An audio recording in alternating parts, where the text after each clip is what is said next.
वाहेगुरु जी का खालसा वाहेगुरु जी की फतेह। सतगुरां दी साजी नवाजी परम प्रीतवान गुरु प्यारी गुरु सवारी साध संगत जीओ, अकाल पुरख वाहिगुरु अंतरयामी दी महान किरपा रहमत बख्शिश हो रही है। साहिब जी की किरपा का सदका गुरुद्वारा शहीद बाबा निहाल सिंह जी, संत बाबा हरनाम सिंह जी नगर तलन विखे गुरु चरनां विच जुगो जुग अटल धन धन साहिब श्री गुरु ग्रंथ साहिब महाराज जी की हाज़र हजूरी विच जुड़ बैठण का समा मिलिया है। गरीब नवाज सच्चे पातशाह जी की रहमत का सदका अज ऐतवार का दिन होने करके सवेर वेले तो ही संगतां की लगातार आवाजाही निरंतर जारी रही है। संध्या दे सजे हुए दीवाना विच गुरु की बाणी दे मनोहर कीर्तन आप जी ने कीर्तनीय सिंघां पासों सरवण करके आनंद माणिया। रहराज साहब जी दे पाठ समुची संगत ने गुरु के सत्कारयोग ग्रंथी सिंघां दे पासों सरवण करके अपने समय अते सवासां नूं सफला कीता है। सतगुरु सच्चे पातशाह जी की मेहर का सदका सतगुरां ने इस पवित्र अस्थान पर जो लड़ीवार गुर इतिहास की कथा श्री गुर प्रताप सूरज ग्रंथ के विचों आपां निता प्रति सरवण करते हाँ। भाई साहब भाई संतोख सिंह जी की कलम द्वारा सतगुरु साहिबान का लिखिया सोहना सुंदर इतिहास निता प्रति जान के असी अपने विरसे बारे जाणू हुंदे हाँ, अपनी जानकारी विच वाधा करते हाँ, उत्थे नाल नाल ही अगाह संगत नूं दस्सण दे योग भी हुंदे हैं। जिहड़े भी माई भाई निता प्रति गुर इतिहास की कथा सुनते हैं, ये इस कथा का की आनंद है उन्हां तो वध कोई नहीं दस सकता। जिवें दुनिया दे विच घर बारां विच रहण वाले लोग निता प्रति टीवी उत्ते चलदे वख-वख सीरीअल देखते हैं, जिन्हां दे विच दुनियावी लोकां ने अभिनय कीता हुंदा, आपो अपनी भूमिका निभाई हुंदी ते झूठियां और मन घड़त कहानियां घड़ के वो साडे मनां नूं इन्ना मोह लैंदे है भी होरां दी गल तां छड्डो, आ साडे घरां दे विच सिखां दे घरां दे विच इस कदर लत उन्हां सीरीअलां नूं देखण दी बीबियां नूं लग जांदी है, भाइयां नूं लग जांदी है, बच्चिआं नूं लग जांदी है कि वो एक समय घर दा खाना बनाउणा तां लेट कर सकदे है, पर हमेशा मन विच ये हुंदा है भी इस सीरीअल दे विच अगाह की होवेगा, ये किते लंघ ना जावे। उस पासे विशेष समा कढ़िया जांदा है। साध संगत जी एक दुनियावी मनोकल्पित कहानी नूं देखण वास्ते कि अगले एपीसोड दे विच की होना है, असीं तरलो मच्छी होए रहिंदे हां, विशेष समा कढ़दे हां, पर जो सतगुरु साहिबान जी का इतिहास है जिसनूं सुनन दे नाल साडी दरगाह विच हाज़री लगदी है, साडा लोक सुखीआ और परलोक सुहेला हुंदा है। उस कथा नूं सुनन वास्ते भी सानूं विशेष समा कढ़ना चाहिदा है। जिहड़े निता प्रति माई भाई जुड़दे है उन्हां नूं पता है जिवें तुसीं दुनियावी सीरीअल नूं देखण दे लई तत्पर हुंदे हो कि अगाह की होवेगा, जदों इतिहास के प्रसंग की समाप्ति हुंदी है उसे वेले तो मन विच भावना बनती है भी अगले प्रसंग दे विच सतगुरु जी की कौतक वरताउणगे, ਕਿਸ ਤਰ੍ਹਾਂ ਸਤਿਗੁਰੂ ਜੀ ਦਾ ਸੋਹਣਾ ਸੁੰਦਰ ਇਤਿਹਾਸ ਅੱਗੇ ਆਵੇਗਾ, ਇਹ ਜਾਣਕਾਰੀ ਲੈਣ ਹਿੱਤ ਜਿਵੇਂ ਫੁੱਲਾਂ ਦੇ ਉੱਤੇ ਭੌਰੇ ਖੁਸ਼ਬੂ ਲੈਣ ਵਾਸਤੇ ਇਕੱਤਰ ਹੁੰਦੇ ਆ ਨਾ, ਉਵੇਂ ਸਾਧ ਸੰਗਤ ਜੀ ਗੁਰੂ ਕੀ ਕਥਾ ਦੇ ਗੁਰਬਾਣੀ ਦੇ ਪ੍ਰੇਮੀ ਜਿਹੜੇ ਗੁਰਸਿੱਖਾਂ ਰੂਪੀ ਭੰਵਰੇ ਐ, ਉਹ ਆ ਸਤਸੰਗ ਦੇ ਵਿੱਚ, ਆ ਸਤਸੰਗਤ ਰੂਪੀ ਵਾੜੀ ਦੇ ਵਿੱਚ ਸਤਿਗੁਰਾਂ ਦੀ ਸੁੰਦਰ ਕਥਾ ਦਾ ਰਸ ਮਾਣਨ ਦੇ ਲਈ ਪਹੁੰਚਦੇ। ਵਡਭਾਗੀ ਰੂਹਾਂ ਜਿਹੜੀਆਂ ਗੁਰੂ ਚਰਨਾਂ ਵਿੱਚ ਬੈਠ ਕੇ ਨਿੱਤਾ ਪ੍ਰਤੀ ਕਥਾ ਸਰਵਣ ਕਰਦੀਆਂ, ਜਾਂ ਜਿਨ੍ਹਾਂ ਨੂੰ ਕਦੇ ਕਦੇ ਵੀ ਸਮਾਂ ਮਿਲਦਾ ਹੈ ਪਰ ਪੂਰਵਲਾ ਕਰਮ ਕੋਈ ਚੰਗਾ ਹੈ, ਤੋ ਸਾਧ ਸੰਗਤ ਜੀ ਪੂਰਵਲੇ ਕਰਮ ਦਾ ਕਰਕੇ ਵੀ ਰਸ ਬਣ ਜਾਂਦਾ ਹੈ। ਉਹ ਵੀ ਸੰਗਤ ਵਿੱਚ ਕੁਝ ਨਾ ਕੁਝ ਸਮਾਂ ਬੈਠ ਕੇ ਜ਼ਰੂਰ ਸੁਣਦੇ ਐ। ਸਿਰਫ ਫਾਰਮੈਲਿਟੀਆਂ ਪੂਰੀਆਂ ਕਰਨ ਵਾਸਤੇ ਗੁਰੂ ਘਰ ਨਹੀਂ ਆਉਂਦੇ ਕਿ ਅਸੀਂ ਸਾਨੂੰ ਆ ਗੁਰੂ ਤੱਕ ਕੰਮ ਹੈ, ਅਸੀਂ ਅਰਦਾਸ ਕਰਨੀ ਹੈ, ਅਸੀਂ ਆ ਰੁਮਾਲਾ ਸਾਹਿਬ ਚੜਾ ਦਿੱਤਾ, ਚੌਰ ਸਾਹਿਬ ਚੜਾ ਦਿੱਤਾ, ਮਾਇਆ ਭੇਟ ਕਰ ਦਿੱਤੀ, ਜਾਂ ਜੋ ਬਹੁਤਾ ਪ੍ਰਚਲਨ ਇੱਥੇ ਹੋ ਚੁੱਕਿਆ ਹੈ, ਆ ਪਲਾਸਟਿਕ ਦੇ ਜਹਾਜ਼ ਚੜਾ ਕੇ ਗੁਰੂ ਬਾਬਾ ਜੀ ਦੇ ਚਰਨਾਂ ਵਿੱਚ ਸੱਚੀ ਮੁੱਚੀ ਦੇ ਜਹਾਜ਼ ਉੱਤੇ ਚੜ੍ਹਨ ਦੀਆਂ ਅਰਦਾਸਾਂ ਕਰਦੇ ਆ। ਸੋ ਦੁਨਿਆਵੀ ਸਾਡੀ ਸ਼ਰਧਾ ਭਾਵਨਾ, ਦੁਨਿਆਵੀ ਜੋ ਸਾਡੀਆਂ ਲੋੜਾਂ ਹਨ, ਮੰਗਾਂ ਹਨ, ਉਹ ਗੁਰੂ ਤੋਂ ਹੀ ਪੂਰਨ ਕਰਨੀਆਂ, ਗੁਰੂ ਚਰਨਾਂ ਵਿੱਚ ਹੀ ਬੇਨਤੀਆਂ ਕਰਨੀਆਂ। ਸਤਿਗੁਰੂ ਜੀ ਦੀ ਬਾਣੀ ਦੇ ਵਾਕ ਹਨ, ਜੀਅ ਕੀ ਬਿਰਥਾ ਹੋਏ ਸੋ ਗੁਰ ਪਹਿ ਅਰਦਾਸ ਕਰ। ਜਿਹੜੀ ਤੇਰੇ ਮਨ ਦੀ ਬਿਰਥਾ, ਮਨ ਦੀ ਚਾਹਨਾ, ਮਨ ਦੀ ਉਮੰਗ, ਭਾਵਨਾ, ਤਮੰਨਾ ਹੈ, ਉਹ ਪੂਰੇ ਸਤਿਗੁਰੂ ਜੀ ਦੇ ਚਰਨਾਂ ਵਿੱਚ ਆ ਕੇ ਬੇਨਤੀ ਕਰੇਗਾ ਤਾਂ ਸਤਿਗੁਰ ਸੱਚੇ ਪਾਤਸ਼ਾਹ ਜੀ ਦਾ ਘਰ ਇਹ ਤਾਂ ਅਨੇਕਾਂ ਭੰਡਾਰਿਆਂ ਦੇ ਨਾਲ ਭਰਪੂਰ ਹੈ। ਸਤਿਗੁਰੂ ਜੀ ਆਪਣੇ ਅਟੁੱਟ ਖਜ਼ਾਨਿਆਂ ਵਿੱਚੋਂ ਤੈਨੂੰ ਵੀ ਇੱਕ ਕਣੀ ਬਖਸ਼ ਦੇਣਗੇ। ਪਰੰਤੂ ਵਿਸ਼ੇਸ਼ ਬੇਨਤੀ ਇਹ ਹੈ ਕਿ ਜਿੱਥੇ ਅਸੀਂ ਦੁਨਿਆਵੀ ਮੰਗਾਂ ਸਤਿਗੁਰੂ ਜੀ ਦੇ ਚਰਨਾਂ ਵਿੱਚ ਮੰਗਣ ਵਾਸਤੇ ਅਰਦਾਸਾਂ ਕਰਦੇ, ਹਰ ਤਰ੍ਹਾਂ ਦੀ ਰਸਮ ਨੂੰ ਨਿਭਾਉਂਦੇ ਹਾਂ, ਆਪਣੀ ਮਾਇਆ ਨੂੰ ਸਫਲੀ ਕਰਨ ਵਾਸਤੇ ਗੁਰੂ ਕੀ ਗੋਲਕ ਵਿੱਚ ਪਾਉਂਦੇ ਹਾਂ, ਕੁਝ ਨਾ ਕੁਝ ਸਮਾਂ ਹੱਥੀਂ ਸੇਵਾ ਕਰਕੇ ਤਨ ਦੀ ਸਫਲਤਾ, ਤੇ ਉੱਥੇ ਸਾਧ ਸੰਗਤ ਜੀ ਗੁਰੂ ਚਰਨਾਂ ਵਿੱਚ ਜੁੜ ਕੇ ਗੁਰਬਾਣੀ ਪੜ੍ਹੀ ਜਾ ਰਹੀ ਹੋਵੇ, ਗੁਰਬਾਣੀ ਦੀ ਕਥਾ, ਗੁਰਮਤਿ ਦੀ ਵਿਚਾਰ ਹੋਵੇ, ਗੁਰ ਇਤਿਹਾਸ ਦੀ ਕਥਾ ਹੋਵੇ, ਉੱਥੇ ਵੀ ਜੁੜ ਕੇ ਲਾਹਾ ਲਈਏ, ਕਿਤੇ ਇਸ ਪਾਸਿਓਂ ਅਵੇਸਲੇ ਨਾ ਰਹਿ ਜਾਈਏ। ਕਿਉਂਕਿ ਬਹੁਤ ਕੋਈ ਚੰਗੇ ਕਰਮ ਸਾਡੇ ਅੱਗੇ ਆਉਣ ਤਾਂ ਗੁਰੂ ਚਰਨਾਂ ਵਿੱਚ ਜੁੜ ਬੈਠਣ ਦਾ, ਗੁਰੂ ਕੀ ਗੱਲਬਾਤ ਸੁਣਨ ਦਾ, ਗੁਰੂ ਕੀ ਵਿਚਾਰ ਨੂੰ ਮਨ ਵਿੱਚ ਵਸਾਉਣ ਦਾ ਸਮਾਂ ਬਣਦਾ ਹੈ। ਕਈ ਵਾਰ ਆਪਾਂ ਦੁਨੀਆ ਦੇ ਵਿੱਚ ਵਿਚਰਦੇ ਹੋਏ ਇਹ ਗੱਲ ਸੁਣਦੇ ਆ ਜੀ, ਆ ਸਾਡਾ ਬੱਚਾ ਸਾਡੇ ਕਹਿਣੇ ਦੇ ਵਿੱਚ ਨਹੀਂ, ਅਸੀਂ ਬੜਾ ਸਮਝਾ ਕੇ ਇਹਨੂੰ ਥੱਕ ਚੁੱਕੇ ਹਾਂ, ਅੱਕ ਚੁੱਕੇ ਹਾਂ, ਪਰ ਇਹ ਸਾਡੀ ਗੱਲ ਨਹੀਂ ਮੰਨਦਾ, ਧਰਮ ਦੀ ਲਾਈਨ ਦੇ ਉੱਤੇ ਨਹੀਂ ਲੱਗਦਾ, ਗੁਰੂ ਘਰ ਵੱਲ, ਮੰਦਰ ਵੱਲ, ਮਸਜਿਦ ਵੱਲ, ਚਰਚ ਵੱਲ ਇਹ ਮੂੰਹ ਹੀ ਨਹੀਂ ਕਰਦਾ। ਪਰ ਉਸੇ ਪਰਿਵਾਰ ਨੂੰ ਆਪਾਂ ਜੇ ਕੁਝ ਸਮੇਂ ਬਾਅਦ ਮਿਲਦੇ ਆ, ਕਈ ਵਾਰ ਇਹ ਵੀ ਖਬਰ ਮਿਲਦੀ ਹੈ ਜੀ ਸਾਡਾ ਬੱਚਾ ਇਹਦੇ ਵਰਗਾ ਤਾਂ ਕੋਈ ਸਿਆਣਾ ਨਹੀਂ, ਇਹ ਤਾਂ ਇੰਨਾ ਗੁਰੂ ਘਰ ਦੇ ਨਾਲ ਜੁੜ ਗਿਆ। ਭਾਈ ਕਿਵੇਂ ਜੁੜ ਗਿਆ? ਤੁਸੀਂ ਤਾਂ ਕਹਿੰਦੇ ਸੀ ਜੁੜਦਾ ਹੀ ਨਹੀਂ। ਪਤਾ ਨਹੀਂ ਜੀ, ਕੋਈ ਪੂਰਵਲਾ ਬੀਜਿਆ ਹਰਾ ਹੋ ਗਿਆ ਸਾਡਾ, ਤਾਂ ਕੋਈ ਪੂਰਵਲਾ ਕਰਮ ਚੰਗਾ ਅੱਗੇ ਆ ਗਿਆ, ਜਿਸ ਕਰਕੇ ਇਹਦੀ ਇੰਨੀ ਗੁਰੂ ਘਰ ਦੇ ਨਾਲ ਪ੍ਰੀਤ ਬਣ ਗਈ, ਅਸੀਂ ਭਾਵੇਂ ਲੇਟ ਹੋ ਜਾਈਏ ਸਾਡੇ ਤੋਂ ਪਹਿਲਾਂ ਜਾ ਕੇ ਬੈਠਾ ਹੁੰਦਾ, ਹਰ ਸੇਵਾ ਨੂੰ ਭੱਜ ਕੇ ਕਰਦਾ। ਉਹਦਾ ਕਾਰਨ ਕੀ ਹੁੰਦਾ? ਕੋਈ ਪੂਰਵਲਾ ਕਰਮ, ਪੂਰਵ ਕਰਮ ਅੰਕੁਰ ਜਬ ਪ੍ਰਗਟੇ, ਭੇਟਿਓ ਪੁਰਖ ਰਸਕ ਬੈਰਾਗੀ, ਮੇਟਿਓ ਅੰਧੇਰ ਮਿਲਤ ਹਰ ਨਾਨਕ, ਜਨਮ ਜਨਮ ਕੀ ਸੋਈ ਜਾਗੀ।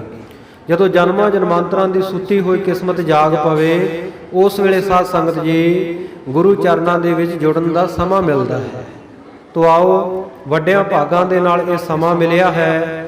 ਗੁਰੂ ਚਰਨਾਂ ਵਿੱਚ ਜਿੰਨਾ ਸਮਾਂ ਕੋਈ ਬੈਠ ਸਕਦਾ ਹੈ, ਵੱਧ ਤੋਂ ਵੱਧ ਸਮਾਂ ਲਾਉਣ ਦਾ ਯਤਨ ਕਰੀਏ। ਸਤਿਗੁਰੂ ਕਲਗੀਧਰ ਪਾਤਸ਼ਾਹ ਨੀਲੇ ਦੇ ਸ਼ਾਹ ਅਸਵਾਰ, ਬਾਜਾਂ ਵਾਲੇ, ਤਾਜਾਂ ਵਾਲੇ, ਨੀਲੇ ਵਾਲੇ ਸਤਿਗੁਰੂ ਸੱਚੇ ਪਾਤਸ਼ਾਹ ਸਾਹਿਬੇ ਕਮਾਲ ਸਰਬੰਸਦਾਨੀ ਧੰਨ ਧੰਨ ਸਾਹਿਬ ਸ੍ਰੀ ਗੁਰੂ ਗੋਬਿੰਦ ਸਿੰਘ ਸਾਹਿਬ ਮਹਾਰਾਜ ਜੀ ਦਾ ਸੋਹਣਾ ਸੁੰਦਰ ਇਤਿਹਾਸ ਚੱਲ ਰਿਹਾ ਹੈ।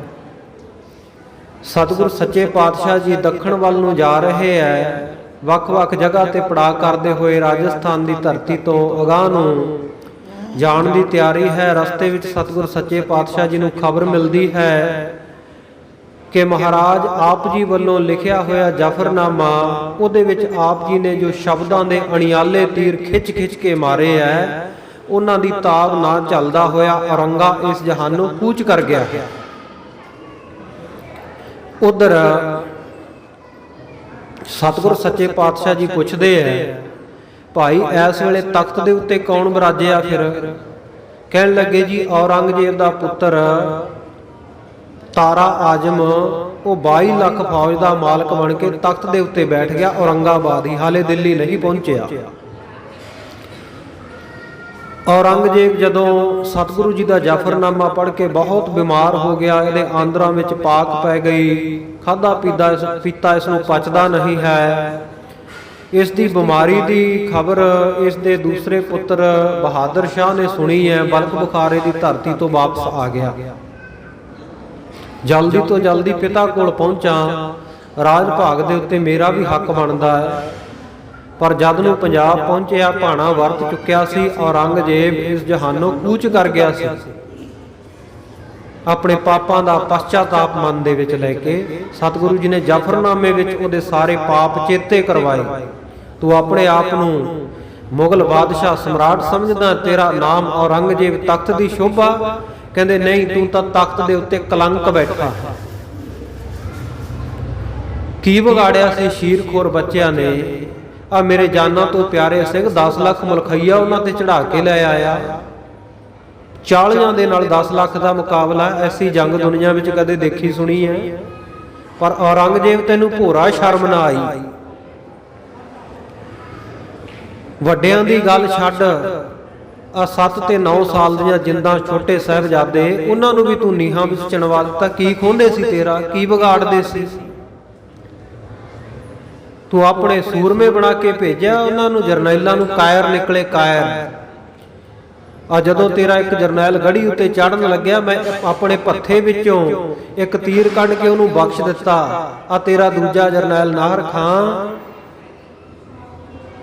ਸੋ ਉਸ ਨੂੰ ਤਾਂ ਮੈਂ ਇੱਕ ਤੀਰ ਬਖਸ਼ ਦਿੱਤਾ ਸੀ। ਜਦੋਂ ਤੇਰਾ ਖਵਾਜਾ ਮਹਿਮੂਦ, ਜਿਸ ਨੂੰ ਕਹਿਣਾ ਖਵਾਜਾ ਮਰਦੂਦ ਨਿਕਲਿਆ, ਕਾਇਰ ਨਿਕਲਿਆ, ਸਾਹਮਣੇ ਹੁੰਦਾ ਸੀ, ਜਦੋਂ ਵੇਖਿਆ ਮੇਰੇ ਦਰਸ਼ਨ ਕੀਤੇ, ਉਹਨੂੰ ਪਤਾ ਸੀ ਵੀ ਇਧਰੋਂ ਤੀਰ ਆਉਣਾ ਹੈ, ਡਰਦਾ ਮਾਰਿਆ ਕੰਧ ਦੇ ਉੱਲੇ ਲੁਕ ਕੇ ਜਾਨ ਬਚਾ ਗਿਆ।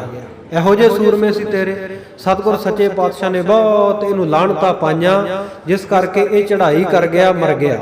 ਮੌਤ ਹੋਈ, ਪਤਾ ਲੱਗਿਆ ਤਾਰਾ ਆਜਮ ਮੇਰਾ ਭਰਾ ਤਖਤ ਦਾ ਵਾਰਸ ਬਣ ਗਿਆ, 22 ਲੱਖ ਫੌਜ ਦਾ ਮਾਲਕ। ਬਹਾਦਰ ਸ਼ਾਹ ਦਾ ਮਨ ਡੋਲ ਗਿਆ। ਓਹੋ, ਸਾਡੇ ਖਾਨਦਾਨ ਦੇ ਵਿੱਚ ਤਾਂ ਆ ਰਵਾਇਤ ਤੁਰੀ ਆਉਂਦੀ ਹੈ, ਇਹ ਖੋਹ ਹੈ ਸਾਡੇ ਕੁਲ ਦੀ।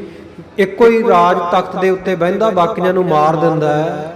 ਜੇ ਮੈਂ ਆਪਣੇ ਭਰਾ ਦੀ ਸ਼ਰਨ ਜਾਂਦਾ ਤਾਂ ਗ੍ਰਿਫਤਾਰ ਕਰਕੇ ਮਰਵਾ ਦੇਵੇਗਾ, ਜੇ ਭੱਜ ਕੇ ਕਿਸੇ ਹੋਰ ਦੇਸ਼ ਜਾਂਦਾ ਤਾਂ ਵੀ ਚੰਗੀ ਗੱਲ ਨਹੀਂ। ਰੱਖਿਆ ਕੌਣ ਕਰੇ? ਭਾਈ ਨੰਦ ਲਾਲ ਜੀ ਬਹਾਦਰ ਸ਼ਾਹ ਦੇ ਵੀ ਮਿੱਤਰ ਹੈ, ਸਤਿਗੁਰ ਸੱਚੇ ਪਾਤਸ਼ਾਹ ਜੀ ਦੇ ਵੀ ਅਨੰਨ ਸ਼ਰਧਾਲੂ। ਉਹਨਾਂ ਨੇ ਆਖਿਆ ਕਲਗੀਆਂ ਵਾਲੇ ਪਾਤਸ਼ਾਹ ਤੇਰੀ ਰੱਖਿਆ ਕਰ ਸਕਦੇ ਆ, ਜਾਓ ਤੁਸੀਂ ਉਹਨਾਂ ਨੂੰ ਬੇਨਤੀ ਕਰੋ। ਸਤਿਗੁਰੂ ਜੀ ਕੋਲ ਗਏ, ਸਤਿਗੁਰੂ ਕਹਿੰਦੇ ਭਾਈ ਜਾਨ ਦੀ ਰੱਖਿਆ ਦੀ ਕੀ ਗੱਲ ਕਰਦੇ ਹੋ? ਅਸੀਂ ਤਾਂ ਬਹਾਦਰ ਸ਼ਾਹ ਨੂੰ ਆ ਦਿੱਲੀ ਦਾ ਤਖਤ ਬਖਸ਼ ਦੇਣਾ ਹੈ। ਸੁਣ ਕੇ ਬੜਾ ਪ੍ਰਸੰਨ ਹੋਇਆ। ਨਾਲ ਹੀ ਸਤਿਗੁਰੂ ਦਾ ਦੂਜਾ ਵਚਨ ਦੱਸਿਆ, ਜਦੋਂ ਤਖਤ ਦੇ ਉੱਤੇ ਬਹਿ ਜਾਵੇਂ ਅਸੀਂ ਇੱਕ ਸਵਾਲ ਪਾਵਾਂਗੇ, ਉਹ ਸਾਡਾ ਸਵਾਲ ਪੂਰਾ ਕਰ ਦੇ। ਮਹਾਰਾਜ ਮੈਨੂੰ ਹੁਣ ਕਰਨਾ ਕੀ ਚਾਹੀਦਾ? ਕਹਿੰਦੇ ਜਿੰਨੀ ਕੁ ਫੌਜ ਇਕੱਠੀ ਕਰ ਸਕਦਾ ਹੈ ਜਾ ਕੇ ਤਾਰਾ ਆਜਮ ਦੇ ਨਾਲ ਜੰਗ ਲੜ। ਮਹਾਰਾਜ ਉਹਦੇ ਕੋਲੇ 22 ਲੱਖ ਫੌਜ ਤੇ ਮੈਂ ਤਾਂ ਉਹਦੇ ਸਾਹਮਣੇ ਕੁਝ ਵੀ ਨਹੀਂ। ਮੇਰੇ ਕੋਲ ਤਾਂ ਗਿਣਤੀ ਦੇ ਸੂਰਮੇ ਆ ਕੋਈ 2-4 ਹਜ਼ਾਰ 5-7 ਹਜ਼ਾਰ ਮੈਂ ਇਕੱਠੇ ਕਰ ਸਕਦਾ। ਸਤਿਗੁਰੂ ਕਹਿੰਦੇ ਫਿਕਰ ਨਾ ਕਰ, ਤਾਰਾ ਆਜਮ ਨੂੰ ਮੈਦਾਨੇ ਜੰਗ ਵਿੱਚ ਆ ਕੇ ਅਸੀਂ ਖੁਦ ਮਾਰਾਂਗੇ, ਤੈਨੂੰ ਰਾਜ ਤਖਤ ਦੇ ਉੱਤੇ ਬਿਠਾਵਾਂਗੇ, ਜ਼ਿੰਮੇਵਾਰੀ ਸਾਡੀ ਹੈ, ਤੂੰ ਬਚਨਾਂ ਉੱਤੇ ਸ਼ਰਧਾ ਰੱਖ। ਸਤਿਗੁਰੂ ਦੇ ਬਚਨਾਂ ਉੱਤੇ ਸ਼ਰਧਾ ਰੱਖ ਕੇ ਜੰਗ ਲੜਨੀ ਆਰੰਭ ਕੀਤੀ। ਜਦੋਂ ਇਹਦੀ ਥੋੜੀ ਜੀ ਫੌਜ ਬਹੁ ਗਿਣਤੀ ਦੇ ਉੱਤੇ ਭਾਰੂ ਪਈ ਤਾਰਾ ਆਜਮ ਦੀਆਂ ਫੌਜਾਂ ਦੇ ਉੱਤੇ, ਚੰਬਲ ਨਦੀ ਦੇ ਕਿਨਾਰੇ ਧੌਲਪੁਰ ਦੇ ਨੇੜੇ ਜਿੱਥੇ ਜੰਗ ਹੋਇਆ, ਇਹਦੇ ਮਨ ਦੇ ਵਿੱਚ ਇੱਕ ਖੋਟਾ ਵਿਚਾਰ ਆ ਗਿਆ ਵੀ ਜੰਗ ਜਿੱਤ ਚੱਲਿਆ, ਬਾਦਸ਼ਾਹ ਬਣ ਜਾਵਾਂਗਾ। ਸਤਿਗੁਰੂ ਜੀ ਨੇ ਪਤਾ ਨਹੀਂ ਕੀ ਸਵਾਲ ਖੜਾ ਕਰਨਾ। ਜੇ ਸੌਖਾ ਹੋਇਆ ਤਾਂ ਪੂਰਾ ਕਰ ਦੇਵਾਂਗਾ, ਜੇ ਔਖਾ ਹੋਇਆ ਤਾਂ ਕੀ ਕਰਾਂਗਾ। ਕਹਿੰਦਾ ਮੁੱਕਰ ਜਾਵਾਂਗੇ ਫਿਰ ਕੀ ਆ, ਬਾਅਦ ਵਿੱਚ ਕਿਹਨੇ ਪੁੱਛਣਾ ਹੈ। ਜਿਉਂ ਹੀ ਆ ਖੋਟਾ ਵਿਚਾਰ ਮਨ ਵਿੱਚ ਆਇਆ, ਇੱਕਦਮ ਤਾਰਾ ਆਦਮ ਦੀਆਂ ਫੌਜਾਂ ਦਾ ਜ਼ੋਰ ਪਿਆ, ਲਸ਼ਕਰ ਚੜ੍ਹ ਕੇ ਆਇਆ।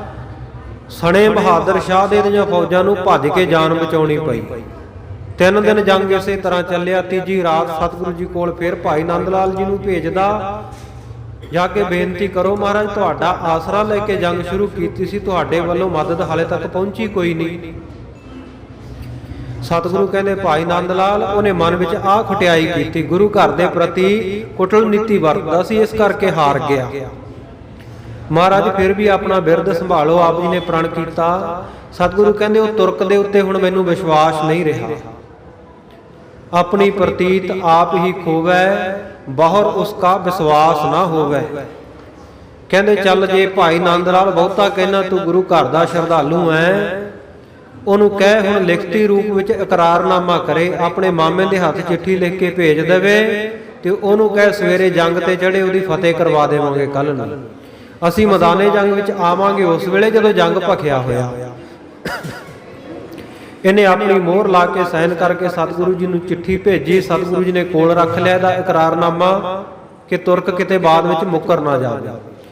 ਇੱਧਰ ਫੌਜਾਂ ਦਾ ਮੁਕਾਬਲਾ ਦੋਵਾਂ ਦਾ ਹੋ ਗਿਆ। ਤਾਰਾ ਆਜਮ ਸਮਝਦਾ ਹੈ ਵੀ ਮੇਰੇ ਭਰਾ ਕੋਲੇ ਬਹਾਦਰ ਸ਼ਾਹ ਕੋਲੇ ਕਿੰਨੀ ਕੁ ਫੌਜ ਹੈ, 5-7 ਹਜ਼ਾਰ ਨੂੰ ਪੈਂਦੇ ਹੱਥੀ ਅਸੀਂ ਸੁੱਟ ਲੈਣਾ ਹੈ ਤੇ ਜੰਗ ਫਤਿਹ ਕਰਕੇ ਅਗਾਂਹ ਦਿੱਲੀ ਨੂੰ ਚੱਲਾਂਗੇ ਬਹਾਦਰ ਸ਼ਾਹ ਨੂੰ ਮਾਰ ਕੇ। ਪਰ ਇੱਧਰ ਬਹਾਦਰ ਸ਼ਾਹ ਗੁਰੂ ਕੇ ਬਚਨਾਂ ਉੱਤੇ ਭਰੋਸਾ ਰੱਖ ਕੇ ਲੜ ਰਿਹਾ ਹੈ। ਮੈਦਾਨੇ ਜੰਗ ਵਿੱਚ ਹਾਥੀ ਉੱਤੇ ਚੜਿਆ ਹੋਇਆ, ਜਦੋਂ ਤਾਰਾ ਆਜਮ ਦੀ ਫੌਜ ਬਹੁਤ ਭਾਰੂ ਪਈ, ਮੈਦਾਨ ਭਖ ਗਿਆ ਨਾ ਪੂਰਾ। ਭਾਈ ਧਰਮ ਸਿੰਘ ਜੀ ਵਰਗੇ 5 ਸਿੰਘਾਂ ਨੂੰ ਸਤਿਗੁਰੂ ਜੀ ਨੇ ਇਹਦੀ ਮਦਦ ਵਾਸਤੇ ਭੇਜਿਆ ਸੀ, ਜਾਓ ਬਹਾਦਰ ਸ਼ਾਹ ਦੀ ਫਤਿਹ ਕਰਾ ਦਿਓ। ਭਾਈ ਧਰਮ ਸਿੰਘ ਨੂੰ ਕਹਿੰਦਾ ਵੀ ਸ਼ਾਇਦ ਸਤਿਗੁਰੂ ਜੀ ਨੇ ਮੇਰੇ ਪਿਓ ਵਾਲਾ ਬਦਲਾ ਮੈਥੋਂ ਲੈ ਲੈਣਾ, ਇਸ ਕਰਕੇ ਮੈਨੂੰ ਹਵਾ ਦੇ ਕੇ ਐਵੇਂ ਫੂਕ ਛਕਾ ਕੇ ਮੈਦਾਨੇ ਜੰਗ ਵਿੱਚ ਭੇਜ ਦਿੱਤਾ, ਮੈਨੂੰ ਮਰਵਾਉਣਗੇ। ਪਰ ਗਲਤੀ ਤਾਂ ਮੇਰੇ ਪਿਤਾ ਦੀ ਸੀ, ਉਹਨੇ ਗੁਰੂ ਤੇਗ ਬਹਾਦਰ ਸਾਹਿਬ ਨੂੰ ਸ਼ਹੀਦ ਕੀਤਾ, ਸਾਹਿਬਜ਼ਾਦਿਆਂ ਨੂੰ ਸ਼ਹੀਦ ਕੀਤਾ। ਗੁਰੂ ਸਾਹਿਬ ਮੇਰੇ ਨਾਲ ਕਿਉਂ ਧਰੋਕ ਮਾਰ ਰਹੇ ਹੈ। ਜਦੋਂ ਆਹ ਗੱਲ ਆਖੀ ਭਾਈ ਧਰਮ ਸਿੰਘ ਨੇ ਸਮਝਾਇਆ ਸਤਿਗੁਰੂ ਕਿਸੇ ਦੇ ਨਾਲ ਵੈਰ ਨਹੀਂ ਰੱਖਦੇ, ਸਤਿਗੁਰ ਪੁਰਖ ਅਗੰਮ ਹੈ, ਨਿਰਵੈਰ ਨਿਰਾਲਾ। ਸਤਿਗੁਰੂ ਜੀ ਦਾ ਕਿਸੇ ਨਾਲ ਵੈਰ ਨਹੀਂ, ਉਹ ਤੇ ਨਿਰਭਉ ਨਿਰਵੈਰ ਮੂਰਤ ਹੈ।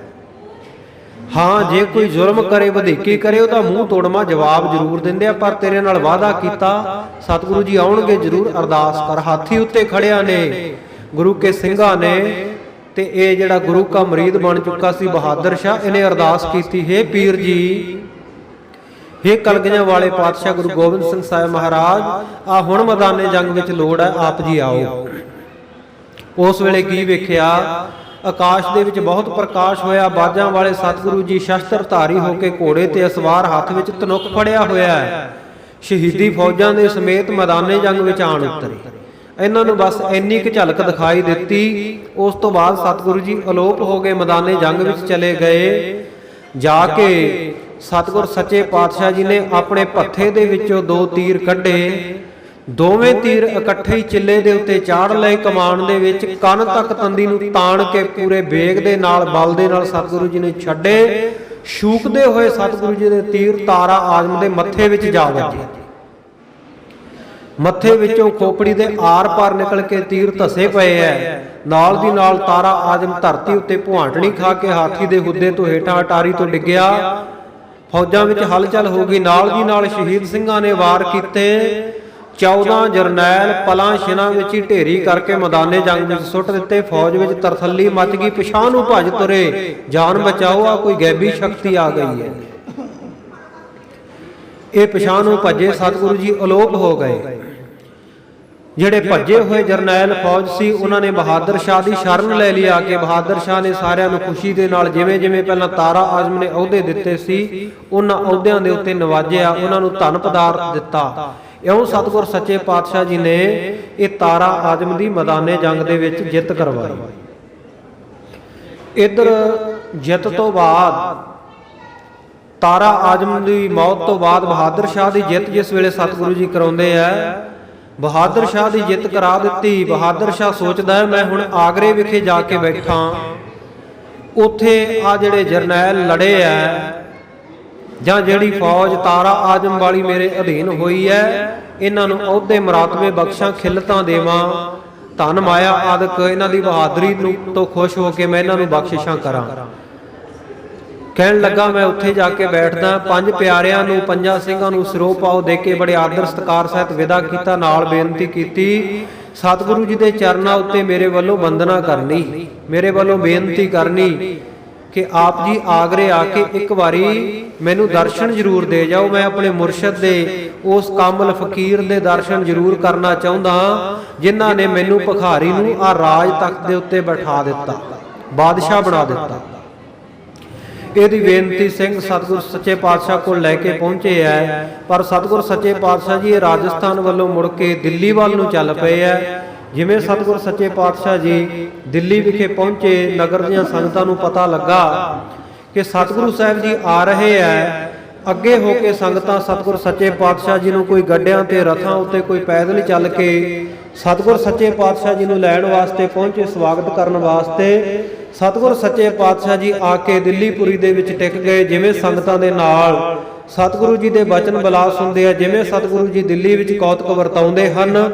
ਆਓ ਬੜੇ ਪਿਆਰ ਦੇ ਨਾਲ ਇਤਿਹਾਸ ਦੀ ਕਥਾ ਨੂੰ ਅੱਗੇ ਜਾਰੀ ਕਰੀਏ। ਸਤਨਾਮ ਸ੍ਰੀ ਵਾਹਿਗੁਰੂ ਸਾਹਿਬ ਜੀ। ਚੌਪਈ ਆਵੇ ਜਾਏ ਨਗਰ ਨਰ ਨਾਰੀ। ਸਤਿਗੁਰੂ ਸੱਚੇ ਪਾਤਸ਼ਾਹ ਜੀ ਦੇ ਕੋਲ ਦਿੱਲੀ ਨਗਰ ਦੇ ਬਹੁਤ ਸਾਰੇ ਨਰ ਨਾਰੀ, ਮਰਦ, ਔਰਤਾਂ, ਬੀਬੀਆਂ, ਭਾਈ ਦਰਸ਼ਨ ਕਰਨ ਵਾਸਤੇ ਆਉਂਦੇ ਹਨ। ਗੁਰਮੂਰਤ ਪਰਵੈ ਬਲਿਹਾਰੀ। ਆ ਕੇ ਸਤਿਗੁਰੂ ਜੀ ਦੇ ਸੋਹਣੇ ਸੁੰਦਰ ਸਰੂਪ ਦੇ ਦਰਸ਼ਨ ਕਰਕੇ ਬਲਿਹਾਰ ਕੁਰਬਾਨ ਹੁੰਦੇ ਹਨ। ਇੱਕ ਦਿਨ ਡੇਰਾ ਗੁਰੂ ਟਿਕਾਇਓ। ਇੱਕ ਦਿਨ ਸਤਿਗੁਰ ਸੱਚੇ ਪਾਤਸ਼ਾਹ ਜੀ ਆਪਣੇ ਟਿਕਾਣੇਪੁਰ ਬਿਰਾਜੇ ਹੋਏ ਹਨ। ਗੁਣ ਕਰ ਜੋਰ ਸਿੱਖ ਕਨੇ ਆਇਓ। ਉਸ ਵੇਲੇ ਨਗਰ ਦੇ, ਦਿੱਲੀ ਦੇ ਬਹੁਤ ਸਾਰੇ ਸਿੱਖ ਆਏ। ਉਹਨਾਂ ਨੇ ਆ ਕੇ ਹੱਥ ਜੋੜੇ। ਸਤਿਗੁਰ ਸੱਚੇ ਪਾਤਸ਼ਾਹ ਜੀ ਦੇ ਕੋਲ ਬੰਦਨਾ ਕਰਕੇ, ਨਮਸਕਾਰ ਕਰਕੇ, ਡੰਡੌਤ ਬੰਦਨ ਅਨਕ ਵਾਰ, ਸਰਬ ਕਲਾ ਸਮਰੱਥ ਡੋਲਨ ਤੇ ਰਾਖੋ ਪ੍ਰਭੂ ਨਾਨਕ ਦੇ ਕਰ ਹੱਥ। ਬੰਦਨਾ ਹਰ ਬੰਦਨਾ ਗੁਣ ਗਾਵੋ ਗੋਪਾਲ ਰਾਏ। ਸਤਿਗੁਰ ਸੱਚੇ ਪਾਤਸ਼ਾਹ ਜੀ ਦੇ ਚਰਨਾਂ ਵਿੱਚ ਬੰਦਨਾ ਕਰਕੇ, ਨਮਸਕਾਰ ਕਰਕੇ ਸਿੱਖ ਬੈਠ ਗਏ। ਖੁਸ਼ੀ ਕਰੀ ਸਭ ਪਰ ਸੁਖ ਲੀਨ। ਸਤਿਗੁਰ ਸੱਚੇ ਪਾਤਸ਼ਾਹ ਜੀ ਨੇ ਸਾਰਿਆਂ ਨੂੰ ਖੁਸ਼ੀਆਂ ਬਖਸ਼ੀਆਂ, ਸਾਰਿਆਂ ਨੇ ਸੁਖ ਪ੍ਰਾਪਤ ਕੀਤਾ। ਸ਼੍ਰੀ ਮੁਖ ਤੇ ਆਏ ਸੁਪਰਮਾਈ। ਉਸ ਵੇਲੇ ਸਤਿਗੁਰੂ ਜੀ ਨੇ ਆਪਣੇ ਸੁੰਦਰ ਸ਼ੋਭਾਇਮਾਨ ਮੁਖਾਰਬਿੰਦ ਤੋਂ ਆਗਿਆ ਕੀਤੀ। ਹਮਕੋ ਦਿੱਲੀ ਦਿਓ ਦਿਖਾਈ। ਕਹਿੰਦੇ ਭਾਈ ਦਿੱਲੀ ਦੇ ਸਿੱਖੋ, ਕਹਿੰਦੇ ਅਸੀਂ ਦਿੱਲੀ ਵਿੱਚ ਤਾਂ ਆ ਗਏ ਆ, ਬਾਹਰ ਬੈਠੇ ਆ, ਸਾਨੂੰ ਵੀ ਦਿੱਲੀ ਸ਼ਹਿਰ ਦਿਖਾ ਦਿਓ। ਕਿਲਾ ਗੁਜ਼ਾਰਿਆ ਸਭ ਥਾਨ। ਦਿੱਲੀ ਦੇ ਵਿੱਚ ਜਿਹੜਾ ਲਾਲ ਕਿਲਾ ਬਣਿਆ ਹੋਇਆ ਹੈ, ਸੁੰਦਰ ਬਾਜ਼ਾਰ ਆਦਿਕ ਸਭ ਜਗ੍ਹਾ ਜਿਹੜੀਆਂ ਹਨ, ਸੁੰਦਰਤਾ ਸੁਣੀਅਤ ਬਹੁ ਕਾਨ। ਅਸੀਂ ਸੁਣਿਆ ਵੀ ਦਿੱਲੀ ਵਿੱਚ ਕਿਲਾ ਵੀ ਬੜਾ ਸੁੰਦਰ ਹੈ, ਬਾਜ਼ਾਰ ਵੀ ਬੜੇ ਹੋਰ ਵੀ ਕਈ ਜਗ੍ਹਾ ਬੜੀਆਂ ਸੁੰਦਰ ਦੇਖਣ ਵਾਲੀਆਂ ਹਨ। ਅਸੀਂ ਆਪਣੇ ਕੰਨੀ ਸੁਣੀ ਹੈ ਦਿੱਲੀ ਦੀ ਸੁੰਦਰਤਾ। ਸੁਣ ਕੇ ਸਿੱਖਣ ਕੀ ਨਾ ਸਲਾਹੂ। ਜਿਸ ਵੇਲੇ ਸਤਿਗੁਰ ਸੱਚੇ ਪਾਤਸ਼ਾਹ ਨੇ ਆਹ ਬਚਨ ਕੀਤੇ, ਭਾਈ ਅਸੀਂ ਦਿੱਲੀ ਘੁੰਮ ਕੇ ਦੇਖਣਾ ਚਾਹੁੰਦੇ ਹਾਂ, ਤਾਂ ਸਾਧ ਸੰਗਤ ਜੀ ਸਿੱਖ ਆਪਸ ਦੇ ਵਿੱਚ ਘੁਸਰ ਮੁਸਰ ਕਰਨ ਲੱਗ ਪਏ। ਇੱਕ ਪਾਸੇ ਜਿਹਨੂੰ ਜਾ ਕੇ ਆਪਸ ਦੇ ਵਿੱਚ ਸਲਾਹ ਮਸ਼ਵਰਾ ਕਰਦੇ ਐ ਵੀ ਸਤਿਗੁਰ ਸੱਚੇ ਪਾਤਸ਼ਾਹ ਜੀ ਨੂੰ ਦਿੱਲੀ ਵਿੱਚ ਕਿਵੇਂ ਲੈ ਕੇ ਜਾਈਏ। ਆਪਸ ਵਿੱਚ ਰਾਏ ਮਸ਼ਵਰਾ ਕੀਤਾ। ਕਹਿੰਦੇ ਜੇ ਜਿਹੜਾ ਇਹ ਕੰਮ ਸਤਿਗੁਰੂ ਜੀ ਕਹਿੰਦੇ ਦਿੱਲੀ ਵਿਖੇ ਲੈ ਕੇ ਜਾਣਾ ਸਤਿਗੁਰੂ ਨੂੰ, ਇਹ ਠੀਕ ਨਹੀਂ ਹੈ, ਇਹ ਮੁਨਾਸਬ ਨਹੀਂ ਹੈ ਸਤਿਗੁਰੂ ਜੀ ਨੂੰ ਦਿੱਲੀ ਵਿੱਚ ਲੈ ਕੇ ਜਾਣਾ। ਕਿਉਂਕਿ ਦਿੱਲੀ ਦੇ ਵਿੱਚ ਬਹੁਤ ਸਾਰੇ ਜਿਹੜੇ ਸੈਯਦ, ਮੁਗਲ, ਪਠਾਨ ਹਜ਼ਾਰਾਂ ਦੀ ਗਿਣਤੀ ਵਿੱਚ ਰਹਿੰਦੇ ਹਨ। ਉਹਨਾਂ ਵਿੱਚੋਂ ਬਹੁਤਿਆਂ ਨੂੰ ਸਤਿਗੁਰ ਸੱਚੇ ਪਾਤਸ਼ਾਹ ਜੀ ਨੇ ਮੈਦਾਨੇ ਜੰਗ ਵਿੱਚ, ਕਿੰਨੀਆਂ ਜੰਗਾਂ ਦੇ ਵਿੱਚ ਗਏ, ਚੜ ਕੇ ਇੱਥੋਂ ਦਿੱਲੀ ਤੋਂ ਸਤਿਗੁਰੂ ਜੀ ਨੇ ਕਈਆਂ ਨੂੰ ਮਾਰਿਆ ਹੈ। ਉਹਨਾਂ ਦੀ ਵੰਸ਼, ਉਹਨਾਂ ਦੀਆਂ ਕੁਲਾਂ, ਉਹਨਾਂ ਦੇ ਪਰਿਵਾਰ ਦਿੱਲੀ ਵਿੱਚ ਰਹਿੰਦੇ ਆ। ਕਿਸੇ ਦਾ ਪੁੱਤ ਰਹਿੰਦਾ, ਕਿਸੇ ਦਾ ਭਤੀਜਾ ਰਹਿੰਦਾ, ਕਿਸੇ ਦਾ ਭਰਾ ਰਹਿੰਦਾ ਹੈ। ਜਮਾਤਾ ਕਿਸੇ ਦਾ ਜਮਾਤਾ, ਕਿਸ ਦਾ ਜਵਾਈ ਇਹ ਦਿੱਲੀ ਦੇ ਵਿੱਚ ਰਹਿੰਦਾ ਹੈ। ਇਤਿਆਦਿਕ ਸੰਬੰਧੀ ਘਨੇ ਇਤਿਆਦਿਕ ਹੋਰ ਸਾਰਿਆਂ ਦੇ ਸੰਬੰਧੀ ਰਿਸ਼ਤੇਦਾਰ ਇਹ ਦਿੱਲੀ ਵਿੱਚ ਰਹਿੰਦੇ ਹਨ ਬਹੁਤ ਜ਼ਿਆਦਾ। ਜਿਨ ਕੇ ਰਣ ਮੈਂ ਸਤਿਗੁਰ ਹਨੀ ਜਿਨ੍ਹਾਂ ਜਿਨ੍ਹਾਂ ਦੇ ਘਰਾਂ ਦੇ ਲੋਕ, ਜਿਨ੍ਹਾਂ ਦੇ ਰਿਸ਼ਤੇਦਾਰ ਸਤਿਗੁਰ ਸੱਚੇ ਪਾਤਸ਼ਾਹ ਜੀ ਨੇ ਮੈਦਾਨੇ ਜੰਗ ਵਿੱਚ ਸੋਧ ਦਿੱਤੇ।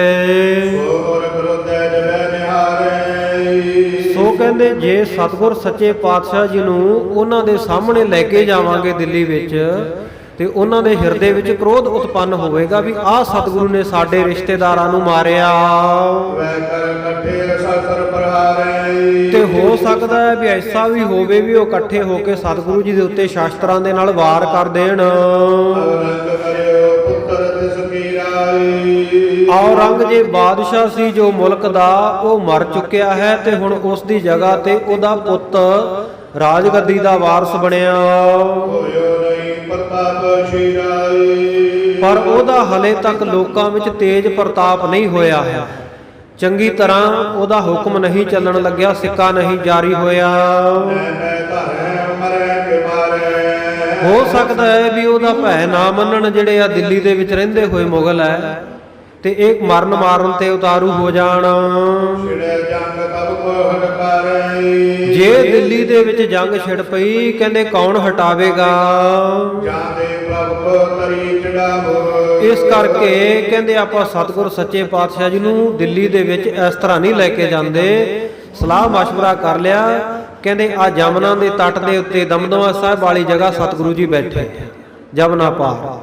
ਕਹਿੰਦੇ ਆਪਾਂ ਜਮਨਾ ਦੇ ਵਿੱਚ ਕਿਸ਼ਤੀ ਦੇ ਵਿੱਚ ਸਤਿਗੁਰੂ ਸੱਚੇ ਪਾਤਸ਼ਾਹ ਜੀ ਨੂੰ ਸਵਾਰ ਕਰਕੇ ਲੈ ਜਾਵਾਂਗੇ ਸ੍ਰੀ ਜਮਨਾ ਮਿਠ ਬੋਲੇ ਜਾਗੋ ਤੇ ਜਮਨਾ ਦੇ ਵਿੱਚ ਨੂੰ ਸਤਿਗੁਰ ਸੱਚੇ ਪਾਤਸ਼ਾਹ ਨੂੰ ਕਿਸ਼ਤੀ ਦੇ ਵਿੱਚ ਨੂੰ ਬਿਠਾ ਕੇ ਲਿਜਾਵਾਂਗੇ।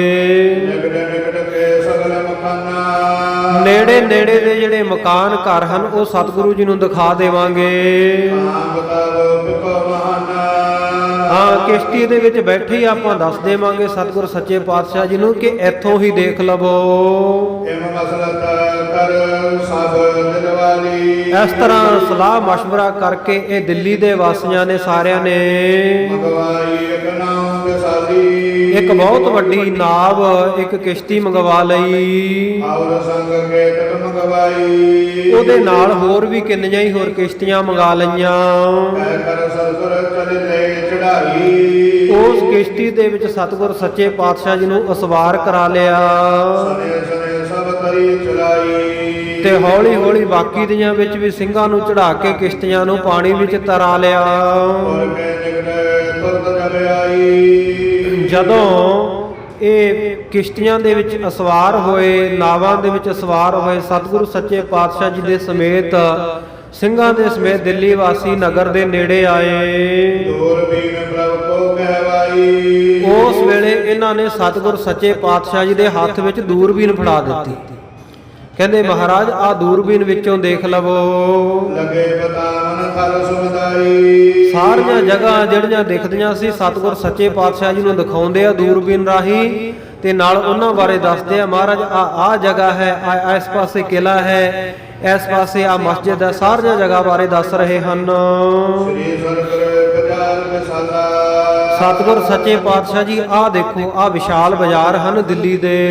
ਲਾਲ ਦੁਰਗ ਲਗ ਹਾਟਨ ਮਾਲਾ ਆਹ ਲਾਲ ਦੁਰਗ, ਲਾਲ ਕਿਲੇ ਤੋਂ ਆਰੰਭ ਹੋ ਕੇ ਦੇਖੋ ਆ ਦੂਰ ਤੱਕ ਜਿਹੜੀ ਦੁਕਾਨਾਂ ਦੀ ਮਾਲਾ ਹੈ, ਦੁਕਾਨਾਂ ਦੀ ਲੜੀ ਲੱਗੀ ਹੋਈ ਹੈ। ਮੈਂ ਜਮਾ ਕਰੀ ਕੇ ਦੇਖੀ ਦੀਖੀ ਤੇ ਆ ਮਹਾਰਾਜ ਸੱਚੇ ਪਾਤਸ਼ਾਹ ਲਾਲ ਕਿਲੇ ਤੋਂ ਸਾਈਡ ਦੇ ਉੱਤੇ ਆਪਾਂ ਦੇਖਦੇ ਹਾਂ ਨੇੜੇ ਹੀ ਇਹ ਜਾਮਾ ਮਸਜਿਦ ਹੈ, ਇਹ ਵੀ ਬੜੀ ਸੋਹਣੀ ਹੈ। ਆਦ ਸੁੰਦਰ ਸੁਰਪੁਰੀ ਸਰੀਖੀ ਇੰਨੀ ਸੁੰਦਰ ਹੈ ਕਿ ਸਵਰਗਪੁਰੀ ਦਾ ਭੁਲੇਖਾ ਪੈਂਦਾ ਹੈ। ਪਾਨ ਗਾ ਲਗਿਓ ਇਹ ਸਾਰੋ ਇੱਥੇ ਸਾਰਾ ਹੀ ਜਿਹੜਾ ਪੱਥਰ ਲੱਗਿਆ ਹੋਇਆ ਨਾ, ਪਾਹਨ ਲਾਲ ਲਾਲ ਪੱਥਰ ਲੱਗਿਆ ਹੋਇਆ ਹੈ। ਬਹੁਤ ਧਨ ਦੇ ਕਰ ਦੁਰਗ ਸਾਰੋ ਬਹੁਤ ਹੀ ਧਨ ਦੇ ਕੇ ਪੈਸਾ ਖਰਚ ਕੇ ਆ ਕਿਲਾ ਬਣਾਇਆ ਗਿਆ ਹੈ। ਬਾਸਾ ਕਰ ਤੁਲਗਿਓ ਰਹੀ ਗਨ ਸਾਹੂ ਇੱਥੇ ਮਹਾਰਾਜ ਕਿੰਨੇ ਹੀ ਸ਼ਾਹ, ਕਿੰਨੇ ਹੀ ਪਾਤਸ਼ਾਹ ਇਸ ਮਹਿਲ ਦੇ ਵਿੱਚ, ਇਸ ਲਾਲ ਕਿਲੇ ਵਿੱਚ ਉਹਨਾਂ ਦਾ ਵਾਸਾ ਰਿਹਾ ਹੈ। ਚਤਰ ਚਤਰ ਬਨੇ ਸਮਾਹੂ ਇਸ ਕਿਲੇ ਦੇ ਵਿੱਚ ਬੜੇ ਵਿਚਿੱਤਰ, ਬੜੇ ਅਚਰਜ ਬੜੇ ਤਰ੍ਹਾਂ ਤਰ੍ਹਾਂ ਦੇ ਚਿੱਤਰ ਉਕਰੇ ਹੋਏ ਹਨ, ਮੀਨਾਕਾਰੀ ਕੀਤੀ ਹੋਈ ਹੈ। ਇਤਿਆਦਿਕ ਕੈ ਸਗਲ ਦਿਖਾਈ। ਇਤਿਆਦਿਕ ਗੱਲਾਂ ਬਾਤਾਂ ਕਰਦਿਆਂ ਹੋਇਆਂ ਸਤਿਗੁਰੂ ਜੀ ਨੂੰ ਕਹਿੰਦਿਆਂ ਹੋਇਆਂ ਸਾਰੀਆਂ ਜਗ੍ਹਾ ਦਿਖਾਈਆਂ। ਸਨੇ ਸਨੇ ਤਰਨੀ ਚਲਵਾਈ। ਹੌਲੀ ਹੌਲੀ ਕਿਸ਼ਤੀਆਂ ਨੂੰ ਚਲਾ ਰਹੇ ਹਨ। ਮੋਤੀ ਬਾਗ ਉਤਾਰੀ ਜਾਈ। ਜਾ ਕੇ ਉਤਾਰਾ ਕੀਤਾ ਜਿੱਥੇ ਮੋਤੀ ਬਾਗ ਹੈ, ਉੱਥੇ ਜਾ ਕੇ ਸਤਿਗੁਰੂ ਜੀ ਨੂੰ ਔਰ ਸਿੰਘਾਂ ਨੂੰ ਕਿਸ਼ਤੀਆਂ ਵਿੱਚੋਂ ਉਤਾਰ ਲਿਆ। ਘਨੇ ਲੋਕ ਆਏ ਉਮੜਾਈ। ਇੱਥੇ ਵੀ ਬਹੁਤ ਸਾਰੇ ਲੋਕ ਉਮੜ ਕੇ ਬੜੇ ਉਤਸ਼ਾਹ ਦੇ ਸਹਿਤ ਸਤਿਗੁਰੂ ਦੇ ਦਰਸ਼ਨਾਂ ਨੂੰ ਆਏ। ਦਰਸ਼ਨ ਕਰ ਕਰ ਸਗਲ ਸੁਧਾਰੀ। ਦਰਸ਼ਨ ਕਰ ਕਰਕੇ ਸਾਰੇ ਵਾਪਸ ਗਏ। ਤੈਂ ਸਤਿਗੁਰ ਤਰ ਬਾਗ ਨਿਹਾਰੀ। ਉਸ ਜਗ੍ਹਾ ਦੇ ਉੱਤੇ ਸਤਿਗੁਰ ਸੱਚੇ ਪਾਤਸ਼ਾਹ ਜੀ ਨੇ ਉਤਰ ਕੇ ਬਾਗ ਦੇ ਵਿੱਚ ਗਏ। ਬਾਗ ਵਿੱਚ ਜਾ ਕੇ ਸਤਿਗੁਰੂ ਜੀ ਨੇ ਸੋਹਣੇ ਸੁੰਦਰ ਬਾਗ ਬਗੀਚੇ ਵੇਖੇ। ਪੁਨ ਤਰਨੀ ਪਰਲੇ ਚੜਾਈ। ਇਹ ਮੋਤੀ ਬਾਗ ਦੀ ਸੈਰ ਕਰਾਉਣ ਤੋਂ ਬਾਅਦ ਸਤਿਗੁਰੂ ਜੀ ਨੂੰ ਔਰ ਸਿੰਘਾਂ ਨੂੰ ਦਿੱਲੀ ਵਾਸੀ ਸੰਗਤਾਂ ਨੇ ਮੁੜ ਕੇ ਕਿਸ਼ਤੀਆਂ ਵਿੱਚ ਸਵਾਰ ਕਰ ਲਿਆ। ਪਹੁੰਚਾਏ ਜੈ ਸਿਵਰ ਲਗਾਈ। ਵਾਪਸ ਉੱਥੇ ਪਹੁੰਚਾ ਦਿੱਤਾ ਜਿੱਥੇ ਸਤਿਗੁਰੂ ਜੀ ਨੇ ਟਿਕਾਣਾ ਕੀਤਾ ਹੋਇਆ ਸੀ, ਦਮਦਮਾ ਸਾਹਿਬ ਵਾਲੀ ਜਗ੍ਹਾ ਜਮਨਾ ਪਾਰ। ਤਬ ਸਰਗੁਰ ਸਿੱਖਨ ਸਨ ਕਹਿਓ। ਵਾਪਸ ਆ ਗਏ ਸਤਿਗੁਰ ਸੱਚੇ ਪਾਤਸ਼ਾਹ ਜੀ ਸਿੱਖਾਂ ਨੂੰ ਕਹਿਣ ਲੱਗੇ, ਕਰਨ ਪਰੇ ਬਹਮੋ ਸੰਗ ਕਹਿਓ। ਕਹਿੰਦੇ ਦਿੱਲੀ ਵਾਲਿਓ, ਕਹਿੰਦੇ ਤੁਸੀਂ ਸਾਡੇ ਨਾਲ ਫਰੇਬ ਕਰਨਾ ਚਾਹਿਆ, ਧੋਖਾ ਕਰਨਾ ਚਾਹਿਆ। ਦਿੱਲੀ ਮੈਂ ਸਿੱਖੀ ਮਗ ਹੀਰਾਏ। ਸਤਿਗੁਰੂ ਜੀ ਕਹਿੰਦੇ ਅਸੀਂ ਦੇਖ ਲਿਆ ਦਿੱਲੀ ਦੇ ਵਿੱਚ ਸਿੱਖੀ ਦਾ ਜਿਹੜਾ ਰਸਤਾ, ਸਿੱਖੀ ਉੱਤੇ ਚੱਲਣ ਵਾਲੇ ਤੁਸੀਂ ਹੋ। ਜਤਾ ਬਲਮਾ ਕੰਚਨ ਕੀਰਾਏ। ਕਹਿੰਦੇ ਜਿਵੇਂ ਸੋਨੇ ਦੇ ਗਹਿਣੇ ਇੱਕ ਤਾਂ ਅਸਲੀ ਹੁੰਦੇ ਆ ਤੇ ਇੱਕ ਸਾਧ ਸੰਗਤ ਜੀ ਸੋਨੇ ਦਾ ਝੋਲ ਹੀ ਫੇਰਿਆ ਹੁੰਦਾ ਕਈਆਂ ਦੇ ਉੱਤੇ, ਮੁਲੰਮਾ ਹੀ ਚੜਿਆ ਹੁੰਦਾ। ਕਹਿੰਦੇ ਦਿੱਲੀ ਵਾਲੇ ਸਿੱਖ ਅਸਲੀ ਸਿੱਖ ਨਹੀਂ ਹੈਗੇ, ਇਹ ਤਾਂ ਕਹਿੰਦੇ ਇਉਂ ਐ ਜਿਵੇਂ ਨਕਲੀ ਗਹਿਣੇ ਬਣਾਏ ਹੁੰਦੇ ਆ, ਮੁਲੰਮਾ ਜਾਂ ਚਾੜਿਆ ਹੁੰਦਾ ਗਹਿਣਿਆਂ ਉੱਤੇ। ਸੋ ਜਨਮ ਦਿਓ ਪ੍ਰਾਤ ਪੁਨ ਭਈ। ਉਹ ਦਿਨ ਬਤੀਤ ਹੋਇਆ, ਮੁੜ ਕੇ ਰਾਤ ਬਤੀਤ ਹੋ ਕੇ ਜਦੋਂ ਸਵੇਰਾ ਹੋਇਆ, ਸੰਗਤ ਸਗਲ ਦਰਸ ਕੋ ਗਈ। ਸਾਰੀ ਸੰਗਤ ਸਤਿਗੁਰੂ ਸੱਚੇ ਪਾਤਸ਼ਾਹ ਜੀ ਦੇ ਦਰਸ਼ਨਾਂ ਵਾਸਤੇ ਪਹੁੰਚੀ। ਹਰ ਬੰਦਨ ਬੈਠੇ ਜਬ ਪਾਸੀ। ਜਦੋਂ ਨਮਸਕਾਰ ਕਰਕੇ ਸਤਿਗੁਰ ਸੱਚੇ ਪਾਤਸ਼ਾਹ ਜੀ ਕੋਲ ਬੈਠੇ, ਸ੍ਰੀ ਮੁਕਤੇ ਤਬ ਗਿਰਾ ਪ੍ਰਕਾਸ਼ੀ। ਸਤਿਗੁਰੂ ਜੀ ਨੇ ਆਪਣੇ ਸੁੰਦਰ ਮੁਖਾਰ ਬਿੰਦ ਤੋਂ ਬਾਣੀ ਉਚਾਰੀ। ਨਾਮੇ ਸਤਿਗੁਰ ਜੈ ਸੁਸਤਾਰੀ। ਸਤਿਗੁਰੂ ਜੀ ਬਚਨ ਕਰਦੇ ਐ, ਕਹਿੰਦੇ ਦਿੱਲੀ ਦੇ ਸਿੱਖੋ, ਨੌਵੇਂ ਸਤਿਗੁਰੂ ਸਾਡੇ ਗੁਰੂ ਪਿਤਾ ਧੰਨ ਗੁਰੂ ਤੇਗ ਬਹਾਦਰ ਸਾਹਿਬ ਮਹਾਰਾਜ ਤੇਗ ਬਹਾਦਰ ਸਿਮਰਿਆ, ਘਰ ਨੌ ਨਿਧਾਵੈ ਧਾਏ, ਸਭ ਥਾਈ ਹੋਏ ਸਹਾਈ। ਕਹਿੰਦੇ ਜਿੱਥੇ ਨੌਵੇਂ ਪਾਤਸ਼ਾਹ ਸਤਿਗੁਰੂ ਗੁਰੂ ਤੇਗ ਬਹਾਦਰ ਸਾਹਿਬ ਮਹਾਰਾਜ ਜੀ ਦਾ ਸੰਸਕਾਰ ਕੀਤਾ ਗਿਆ, ਤੇ ਧਰਮ ਕੀਜੈ ਨਿਰਧਾਰੀ। ਕਹਿੰਦੇ ਉਹ ਜਗ੍ਹਾ ਨੂੰ ਨਿਰਧਾਰਤ ਕਰਕੇ ਦੱਸੋ, ਸਾਨੂੰ ਦੱਸੋ ਨਿਰਣਾ ਕਰਕੇ ਉਹ ਜਗ੍ਹਾ ਕਿੱਥੇ ਹੈ। ਆਗੀ ਔਰੰਗ ਤੇ ਡਰ ਪਾਵੋ। ਕਹਿੰਦੇ ਪਹਿਲਾਂ ਤਾਂ ਦਿੱਲੀ ਦੇ ਸਿੱਖ ਤੁਸੀਂ ਔਰੰਗਜ਼ੇਬ ਦਾ ਤੁਹਾਨੂੰ ਡਰ ਸੀ, ਉਸ ਤੋਂ ਡਰ ਗਏ ਸੀ, ਇਸ ਕਰਕੇ ਕੋਈ ਸੀਸ ਚੁੱਕਣ ਨਹੀਂ ਸੀ ਗਿਆ। ਭਾਈ ਜੈਤਾ ਜੀ ਸਤਿਗੁਰੂ ਸੱਚੇ ਪਾਤਸ਼ਾਹ ਜੀ ਦਾ ਸੀਸ ਲੈ ਕੇ ਅਨੰਦਪੁਰ ਸਾਹਿਬ ਪਹੁੰਚੇ ਸਨ। ਕਹਿੰਦੇ ਉਸ ਵੇਲੇ ਤਾਂ ਤੁਹਾਨੂੰ ਔਰੰਗਜ਼ੇਬ ਦਾ ਡਰ ਸੀ। ਆਪਣਾ ਰਹਿਓ ਮੰਦਰ ਬਣਵਾਓ। ਕਹਿੰਦੇ ਹੁਣ ਤਾਂ ਔਰੰਗਜ਼ੇਬ ਨਹੀਂ ਰਿਹਾ ਨਾ, ਉਹ ਤਾਂ ਮਰ ਗਿਆ, ਉਹਦੀ ਮੌਤ ਹੋ ਗਈ ਹੈ। ਹੁਣ ਜਿੱਥੇ ਸਤਿਗੁਰੂ ਜੀ ਦੇ ਸੀਸ ਦਾ ਤੁਸੀਂ ਚੋਰੀ ਛੁਪੇ ਸੰਸਕਾਰ ਕਰ ਦਿੱਤਾ ਸੀ, ਵਾਹਿਗੁਰੂ ਧੜ ਦਾ ਸੰਸਕਾਰ ਕਰ ਦਿੱਤਾ ਸੀ, ਕਹਿੰਦੇ ਉਸ ਜਗ੍ਹਾ ਨੂੰ ਕਹਿੰਦੇ ਲੱਭੋ, ਨਿਰਣਾ ਕਰੋ ਵੀ ਕਿਹੜੀ ਜਗ੍ਹਾ ਸੀ ਉਹ। ਉਸ ਜਗ੍ਹਾ ਦੇ ਉੱਤੇ ਹੁਣ ਸਤਿਗੁਰੂ ਜੀ ਦੀ ਯਾਦਗਾਰ ਬਣਾਓ, ਉੱਥੇ ਗੁਰਦੁਆਰਾ ਸਾਹਿਬ ਬਣਾਓ। ਸੁਣ ਕੇ ਸਿੱਖ ਗਏ ਤਬ ਸਿਆਣੀ। ਉਸ ਵੇਲੇ ਸਿਆਣੇ ਸਿਆਣੇ ਸਿੱਖ ਸਤਿਗੁਰੂ ਜੀ ਦਾ ਬਚਨ ਸੁਣ ਕੇ ਉਸ ਜਗ੍ਹਾ ਪਰ ਗਏ, ਜੈ ਸੰਸਕਾਰੀ ਜੋ ਤੈ ਜਾਣੀ। ਜਿੱਥੇ ਸਤਿਗੁਰੂ ਜੀ ਦਾ ਸੰਸਕਾਰ ਕੀਤਾ ਸੀ, ਜਿਹੜੇ ਉਸ ਜਗ੍ਹਾ ਨੂੰ ਜਾਣਦੇ ਸਨ, ਜਾਣੂ ਸਨ ਉਸ ਜਗ੍ਹਾ ਬਾਰੇ। ਨਿਰਣੈ ਕਰਿਓ ਲਿਓ ਥਲ ਸਿਉ। ਉਹਨਾਂ ਨੇ ਨਿਰਣਾ ਕਰ ਲਿਆ, ਲੱਭ ਲਈ ਉਸ ਜਗ੍ਹਾ ਨੂੰ, ਲੱਭ ਲਿਆ ਜਿੱਥੇ ਸਤਿਗੁਰੂ ਦਾ ਸੰਸਕਾਰ ਹੋਇਆ ਧੜ ਦਾ। ਬਣਵਾਇਓ ਮੰਦਰ ਸਭ ਕੋ। ਫਿਰ ਇੱਥੇ ਹੁਣ ਮੰਦਿਰ ਬਣਾਉਣਾ ਚਾਹੁੰਦੇ ਆ, ਗੁਰੂ ਕਾ ਯਾਦਗਾਰੀ ਸਥਾਨ ਗੁਰਦੁਆਰਾ ਸਾਹਿਬ ਬਣਾਇਆ। ਸ੍ਰੀ ਪ੍ਰਭ ਦਰਬ ਦਇਓ ਬਹੁਤੀ ਰਾਈ। ਇਹ ਗੁਰਦੁਆਰਾ ਸਾਹਿਬ ਬਣਾਉਣ ਵਾਸਤੇ ਗੁਰੂ ਕੇ ਸਿੱਖਾਂ ਨੂੰ ਸਤਿਗੁਰ ਸੱਚੇ ਪਾਤਸ਼ਾਹ ਨੇ ਆਪਣੇ ਕੋਲੋਂ ਵੀ ਬਹੁਤ ਸਾਰਾ ਦਰਬ ਧਨ ਦਿੱਤਾ। ਹੁਕਮ ਮਾਨ ਕਰ ਕੀਨ ਵਡੇਰਾ। ਸਤਿਗੁਰੂ ਜੀ ਦਾ ਹੁਕਮ ਮੰਨ ਕੇ ਜਿੱਥੇ ਰਕਾਬਗੰਜ ਸਾਹਿਬ ਗੁਰਦੁਆਰਾ ਹੈ, ਇੱਥੇ ਸਾਧ ਸੰਗਤ ਜੀ ਸਤਿਗੁਰੂ ਜੀ ਦੇ ਧੜ ਦਾ ਸੰਸਕਾਰ ਕੀਤਾ ਗਿਆ, ਅੰਤਮ ਸੰਸਕਾਰ। ਇੱਥੇ ਸਤਿਗੁਰੂ ਜੀ ਦੇ ਧੜ ਦਾ ਸੰਸਕਾਰ ਕੀਤਾ ਗਿਆ ਹੈ। ਖਾਲਸਾ ਜੀ ਧਿਆਨ ਦਿਓ, ਅਸੀਂ ਕਿਸ ਵਿਰਸੇ ਦੇ ਮਾਲਕ ਹਾਂ।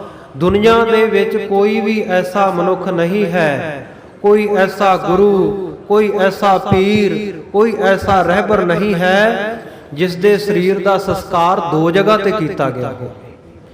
ਕੇਵਲ ਤੇ ਕੇਵਲ ਧੰਨ ਗੁਰੂ ਤੇਗ ਬਹਾਦਰ ਸਾਹਿਬ ਮਹਾਰਾਜ ਸਾਡੇ ਸਤਿਗੁਰੂ ਜੀ ਹਨ, ਜਿਨ੍ਹਾਂ ਦੇ ਧੜ ਦਾ ਸੰਸਕਾਰ ਦਿੱਲੀ ਵਿੱਚ ਹੁੰਦਾ। ਤੇ ਸਾਧ ਸੰਗਤ ਜੀ, ਸੀਸ ਦਾ ਸੰਸਕਾਰ ਭਾਈ ਜੈਤਾ ਜੀ ਜਦੋਂ ਲੈ ਕੇ ਜਾਂਦੇ, ਸਤਿਗੁਰੂ ਜੀ ਛਾਤੀ ਨਾਲ ਲਾ ਕੇ 9 ਸਾਲ ਦੀ ਉਮਰ ਵਿੱਚ ਹੀ ਵਾਰ ਦਿੰਦੇ, ਰੰਗਰੇਟੇ ਗੁਰੂ ਕੇ ਬੇਟੇ। ਉੱਥੇ ਆਨੰਦਪੁਰ ਸਾਹਿਬ ਵਿੱਚ ਸਤਿਗੁਰੂ ਜੀ ਦੇ ਸੀਸ ਦਾ ਸੰਸਕਾਰ ਹੁੰਦਾ। ਕੋਈ ਹੈ ਦੁਨੀਆ ਵਿੱਚ ਐਸੀ ਮਿਸਾਲ ਮਿਲਦੀ ਖਾਲਸਾ ਜੀ, ਕਿਸੇ ਸਰੀਰ ਦਾ ਸੰਸਕਾਰ ਦੋ ਜਗ੍ਹਾ ਤੇ ਹੋਇਆ ਹੋਵੇ? ਇਹ ਤੁਹਾਡੇ ਸਿੱਖ ਇਤਿਹਾਸ, ਸਾਡੇ ਸਿੱਖ ਇਤਿਹਾਸ ਵਿੱਚ, ਸਾਡੇ ਗੁਰੂਆਂ ਦੇ ਇਤਿਹਾਸ ਵਿੱਚ ਇਹ ਅਨੂਠੀ ਮਿਸਾਲ ਹੈ ਦੁਨੀਆ ਦੇ ਵਿੱਚ। ਕੋਈ ਸਾਨੀ ਨਹੀਂ ਹੈ ਸਾਡੇ ਇਤਿਹਾਸ ਦਾ। ਐਸੇ ਇਤਿਹਾਸ ਦੇ ਉੱਤੇ ਹਮੇਸ਼ਾ ਮਾਣ ਕਰੀਏ ਅਸੀਂ ਕਿਸ ਵਿਰਸੇ ਦੇ ਮਾਲਕ ਹਾਂ। ਔਰ ਉਸ ਵਿਰਸੇ ਦੇ ਉੱਤੇ ਸਿਰਫ ਮਾਣ ਹੀ ਨਾ ਕਰੀਏ, ਉਹ ਵਿਰਸੇ ਨੂੰ ਸਾਂਭਣ ਦਾ ਯਤਨ ਕਰੀਏ। ਜਿਹੜੇ ਮਾਰਗ ਦੇ ਉੱਤੇ ਸਤਿਗੁਰੂ ਨੇ, ਸਾਡੇ ਸ਼ਹੀਦਾਂ ਨੇ ਸਾਨੂੰ ਚੱਲਣ ਦਾ ਸੁਨੇਹਾ ਸ਼ਹਾਦਤਾਂ ਦੇ ਕੇ ਦਿੱਤਾ ਨਾ, ਉਸ ਰਸਤੇ ਤੇ ਪੰਧੀ ਬਣੀਏ, ਕੇਸ ਕੱਟਣੋਂ ਹਟੀਏ, ਪਤਤ ਪੁਣਾ ਤਿਆਗੀਏ, ਨਸ਼ਿਆਂ ਵਿਸ਼ਿਆਂ ਦਾ ਤਿਆਗ ਕਰਕੇ ਤਿਆਰ ਬਰ ਤਿਆਰ ਗੁਰੂ ਕੇ ਅੰਮ੍ਰਿਤਧਾਰੀ ਸਿੰਘ ਬਣੀਏ, ਸਤਿਗੁਰੂ ਦੀਆਂ ਖੁਸ਼ੀਆਂ ਦੇ ਪਾਤਰ ਬਣੀਏ। ਸਤਿਗੁਰੂ ਨੇ ਕਿਉਂ ਸ਼ਹਾਦਤਾਂ ਦਿੱਤੀਆਂ? ਆ ਸਾਡੇ ਵਾਸਤੇ ਦਿੱਤੀਆਂ ਨਾ, ਆ ਸਾਡੀ ਹੋਂਦ ਬਚੀ ਰਹਿ ਜਾਏ, ਆ ਸਾਡਾ ਖਾਲਸਾ ਇਹ ਦੁਨੀਆ ਦੇ ਵਿੱਚ ਚੜ੍ਹਦੀ ਕਲਾ ਵਿੱਚ ਰਹੇ। ਇਸੇ ਕਰਕੇ ਸਰਬੰਸਦਾਨੀ ਧੰਨ ਗੁਰੂ ਗੋਬਿੰਦ ਸਿੰਘ ਸਾਹਿਬ ਮਹਾਰਾਜ ਨੇ ਆਪਣਾ ਸਾਰਾ ਸਰਬੰਸ ਦਾਨ ਕੀਤਾ, ਸਰਬੰਸ ਵਾਰਿਆ ਸਾਡੇ ਵਾਸਤੇ। ਸਾਡੇ ਵਡੇਰਿਆਂ ਵੱਲ ਹੱਥ ਕਰਕੇ ਦਮਦਮਾ ਸਾਹਿਬ ਦੀ ਧਰਤੀ ਉੱਤੇ ਆਖਿਆ, ਜਿਸ ਵੇਲੇ ਮਾਤਾਵਾਂ ਪੁੱਛਦੀਆਂ ਸਤਿਗੁਰੂ ਜੀ ਸਾਡੇ ਲਾਲ ਨਹੀਂ ਨਜ਼ਰ ਆਉਂਦੇ, ਸਾਡੇ ਪੁੱਤਰ ਕਿੱਥੇ ਐ? ਉਸ ਵੇਲੇ ਸਤਿਗੁਰੂ ਨੇ ਹੱਥ ਕਰਕੇ ਆਖਿਆ ਸੀ, ਇਨ ਪੁੱਤਰਨ ਕੇ ਸੀਸ ਪਰ ਵਾਰ ਦੀਏ ਸੁਤ ਚਾਰ, ਚਾਰ ਮੂਏ ਤੋਂ ਕਿਆ ਹੁਆ ਜੀਵਤ ਕਈ ਹਜ਼ਾਰ। ਆ ਹਜ਼ਾਰਾਂ ਹੀ ਪੁੱਤਰ ਭੋਲਿਓ ਤੁਹਾਡੇ ਜਿਉਂਦੇ ਐ, ਪੰਥ ਤੁਹਾਡੀ ਝੋਲੀ ਵਿੱਚ ਪਾਇਆ। ਆਪਣੇ ਲਾਇਕ ਪੁੱਤਰਾਂ ਨੂੰ ਵਾਰ ਕੇ ਸਾਨੂੰ ਨਲਾਇਕਾਂ ਨੂੰ ਆਪਣੇ ਪੁੱਤਰ ਬਣਾਇਆ ਕਲਗੀਆਂ ਵਾਲੇ ਪਾਤਸ਼ਾਹ ਨੇ। ਉਸ ਇਤਿਹਾਸ ਦੇ ਉੱਤੇ ਮਾਣ ਕਰੀਏ। ਸਤਿਗੁਰੂ ਨੇ ਸਾਡੇ ਵਾਸਤੇ ਸਰਬੰਸ ਵਾਰ ਦਿੱਤਾ ਤੇ ਅਸੀਂ ਉਹਦੀ ਸਿੱਖੀ ਨਹੀਂ ਸਾਂਭ ਸਕੇ, ਉਹਦੀ ਬਖਸ਼ੀ ਹੋਈ, ਉਹਦੀਆਂ ਦਾਤਾਂ ਤੋਂ ਮੁਨਕਰ ਹੋ ਰਹੇ ਆ। ਇਸ ਕਰਕੇ ਮਨ ਬਣਾਓ ਭਾਈ, ਜ਼ਰੂਰ ਕੇਸਾ ਧਾਰੀ ਹੋ, ਅੰਮ੍ਰਿਤ ਧਾਰੀ ਹੋਵੋ, ਗੁਰੂ ਕੀ ਬਾਣੀ ਦੇ ਨਾਲ ਜੁੜੋ, ਗੁਰੂ ਕੇ ਬਚਨਾਂ ਦੇ ਉੱਤੇ ਭਰੋਸਾ ਕਰੀਏ, ਸਤਿਗੁਰੂ ਦੀਆਂ ਖੁਸ਼ੀਆਂ ਦੇ ਪਾਤਰ ਬਣੀਏ। ਸਤਿਗੁਰੂ ਜੀ ਦੇ ਸੀਸ ਦਾ ਸੰਸਕਾਰ ਆਨੰਦਪੁਰ ਸਾਹਿਬ ਵਿਖੇ ਹੋਇਆ। ਔਰ ਧੜ ਦਾ ਸੰਸਕਾਰ ਕਿਹਨੇ ਕੀਤਾ? ਦਿੱਲੀ ਦੇ ਰਹਿਣ ਵਾਲੇ ਲਵਾਣੇ ਸਿੱਖਾਂ ਨੇ, ਵਣਜਾਰੇ ਸਿੱਖਾਂ ਨੇ, ਭਾਈ ਲੱਖੀ ਸ਼ਾਹ ਵਣਜਾਰਾ। ਸਾਧ ਸੰਗਤ ਜੀ, ਇਹ ਲਵਾਣੇ ਵਣਜਾਰੇ ਸਿੱਖਾਂ ਦੀ ਬਸਤੀ ਸੀ, ਜਿੱਥੇ ਗੁਰਦੁਆਰਾ ਰਕਾਬਗੰਜ ਸਾਹਿਬ ਹੈ, ਇੱਥੇ ਰਸੀਨਾ ਪਿੰਡ ਵਸਦਾ ਹੁੰਦਾ ਸੀ। ਰਸੀਨਾ ਉਸ ਨਗਰ ਦਾ ਨਾਮ ਸੀ। 1732 ਬਿਕਰਮੀ ਸੰਮਤ ਵਿੱਚ 57 ਘਟਾ ਲਓ ਇਹਦੇ ਵਿੱਚੋਂ ਈਸਵੀ ਸਨ ਬਣਾਉਣਾ ਤਾਂ 1675 ਬਣ ਜਾਂਦਾ।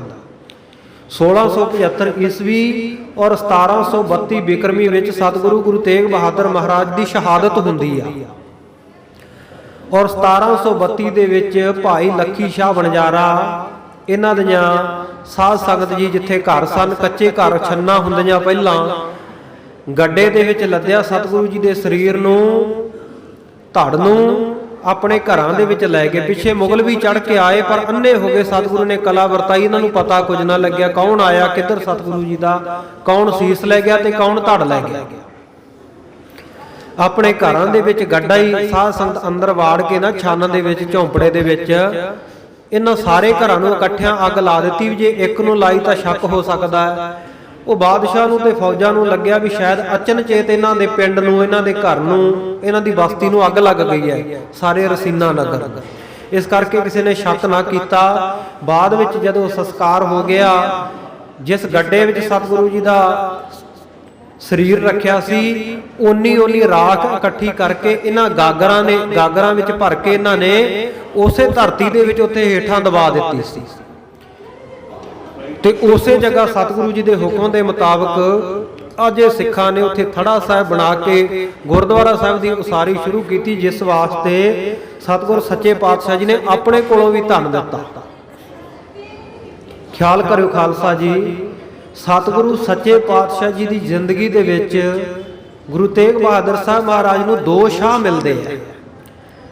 ਇੱਕ ਸ਼ਾਹ ਜਿਹੜਾ ਸਤਿਗੁਰ ਸੱਚੇ ਪਾਤਸ਼ਾਹ ਜੀ ਨੂੰ ਸੰਗਤਾਂ ਵਿੱਚ ਪ੍ਰਗਟ ਕਰਦਾ, ਜਦੋਂ 22 ਮੰਜੀਆਂ ਲਾ ਕੇ ਬੈਠੇ ਸਨ ਲੋਕ, ਕੋਈ ਧੀਰ ਮੱਲੀਏ ਲਾਈ ਬੈਠੇ ਸੀ, ਸੋਢੀ ਲਾਈ ਬੈਠੇ ਸੀ, ਬੇਦੀ ਲਾਈ ਬੈਠੇ ਸੀ, ਹਰੇਕ ਆਪਣੇ ਆਪ ਨੂੰ ਗੁਰੂ ਕਹਾ ਰਿਹਾ ਸੀ। ਜਿਸ ਵੇਲੇ ਸਤਿਗੁਰੂ ਗੁਰੂ ਹਰਕ੍ਰਿਸ਼ਨ ਸਾਹਿਬ ਮਹਾਰਾਜ ਬਾਲਾ ਪ੍ਰੀਤਮ ਦਿੱਲੀ ਵਿੱਚ ਸਰੀਰ ਛੱਡ ਕੇ ਤੇ ਆਹ ਬਚਨ ਕਰ ਗਏ, ਬਾਬਾ ਬਸੇ ਗ੍ਰਾਮ ਬਕਾਲੇ ਬਨ ਗੁਰ ਸੰਗਤ ਸਕਲ ਸੰਭਾਲੇ।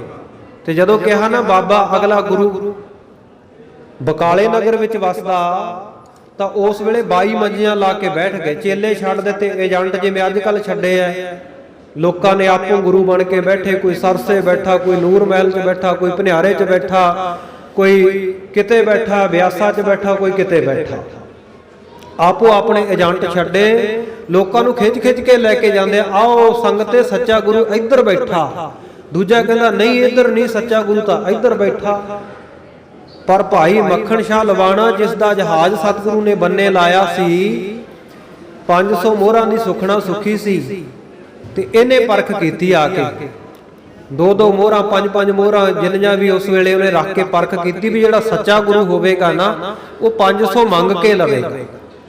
ਬਾਈਆਂ ਕੋਲੇ ਚਲਿਆ ਗਿਆ, ਪਰ ਜਿਹੜਾ ਕਿਹੜਾ ਆਸ਼ੀਰਵਾਦ ਦੇ ਦਿਆ ਕਰੇ, ਭਾਈ ਇਸੇ ਤਰ੍ਹਾਂ ਸੇਵਾ ਕਰਦਾ ਰਹਿ, ਗੁਰੂ ਚਰਨਾਂ ਵਿੱਚ ਆਉਂਦਾ ਰਹਿ।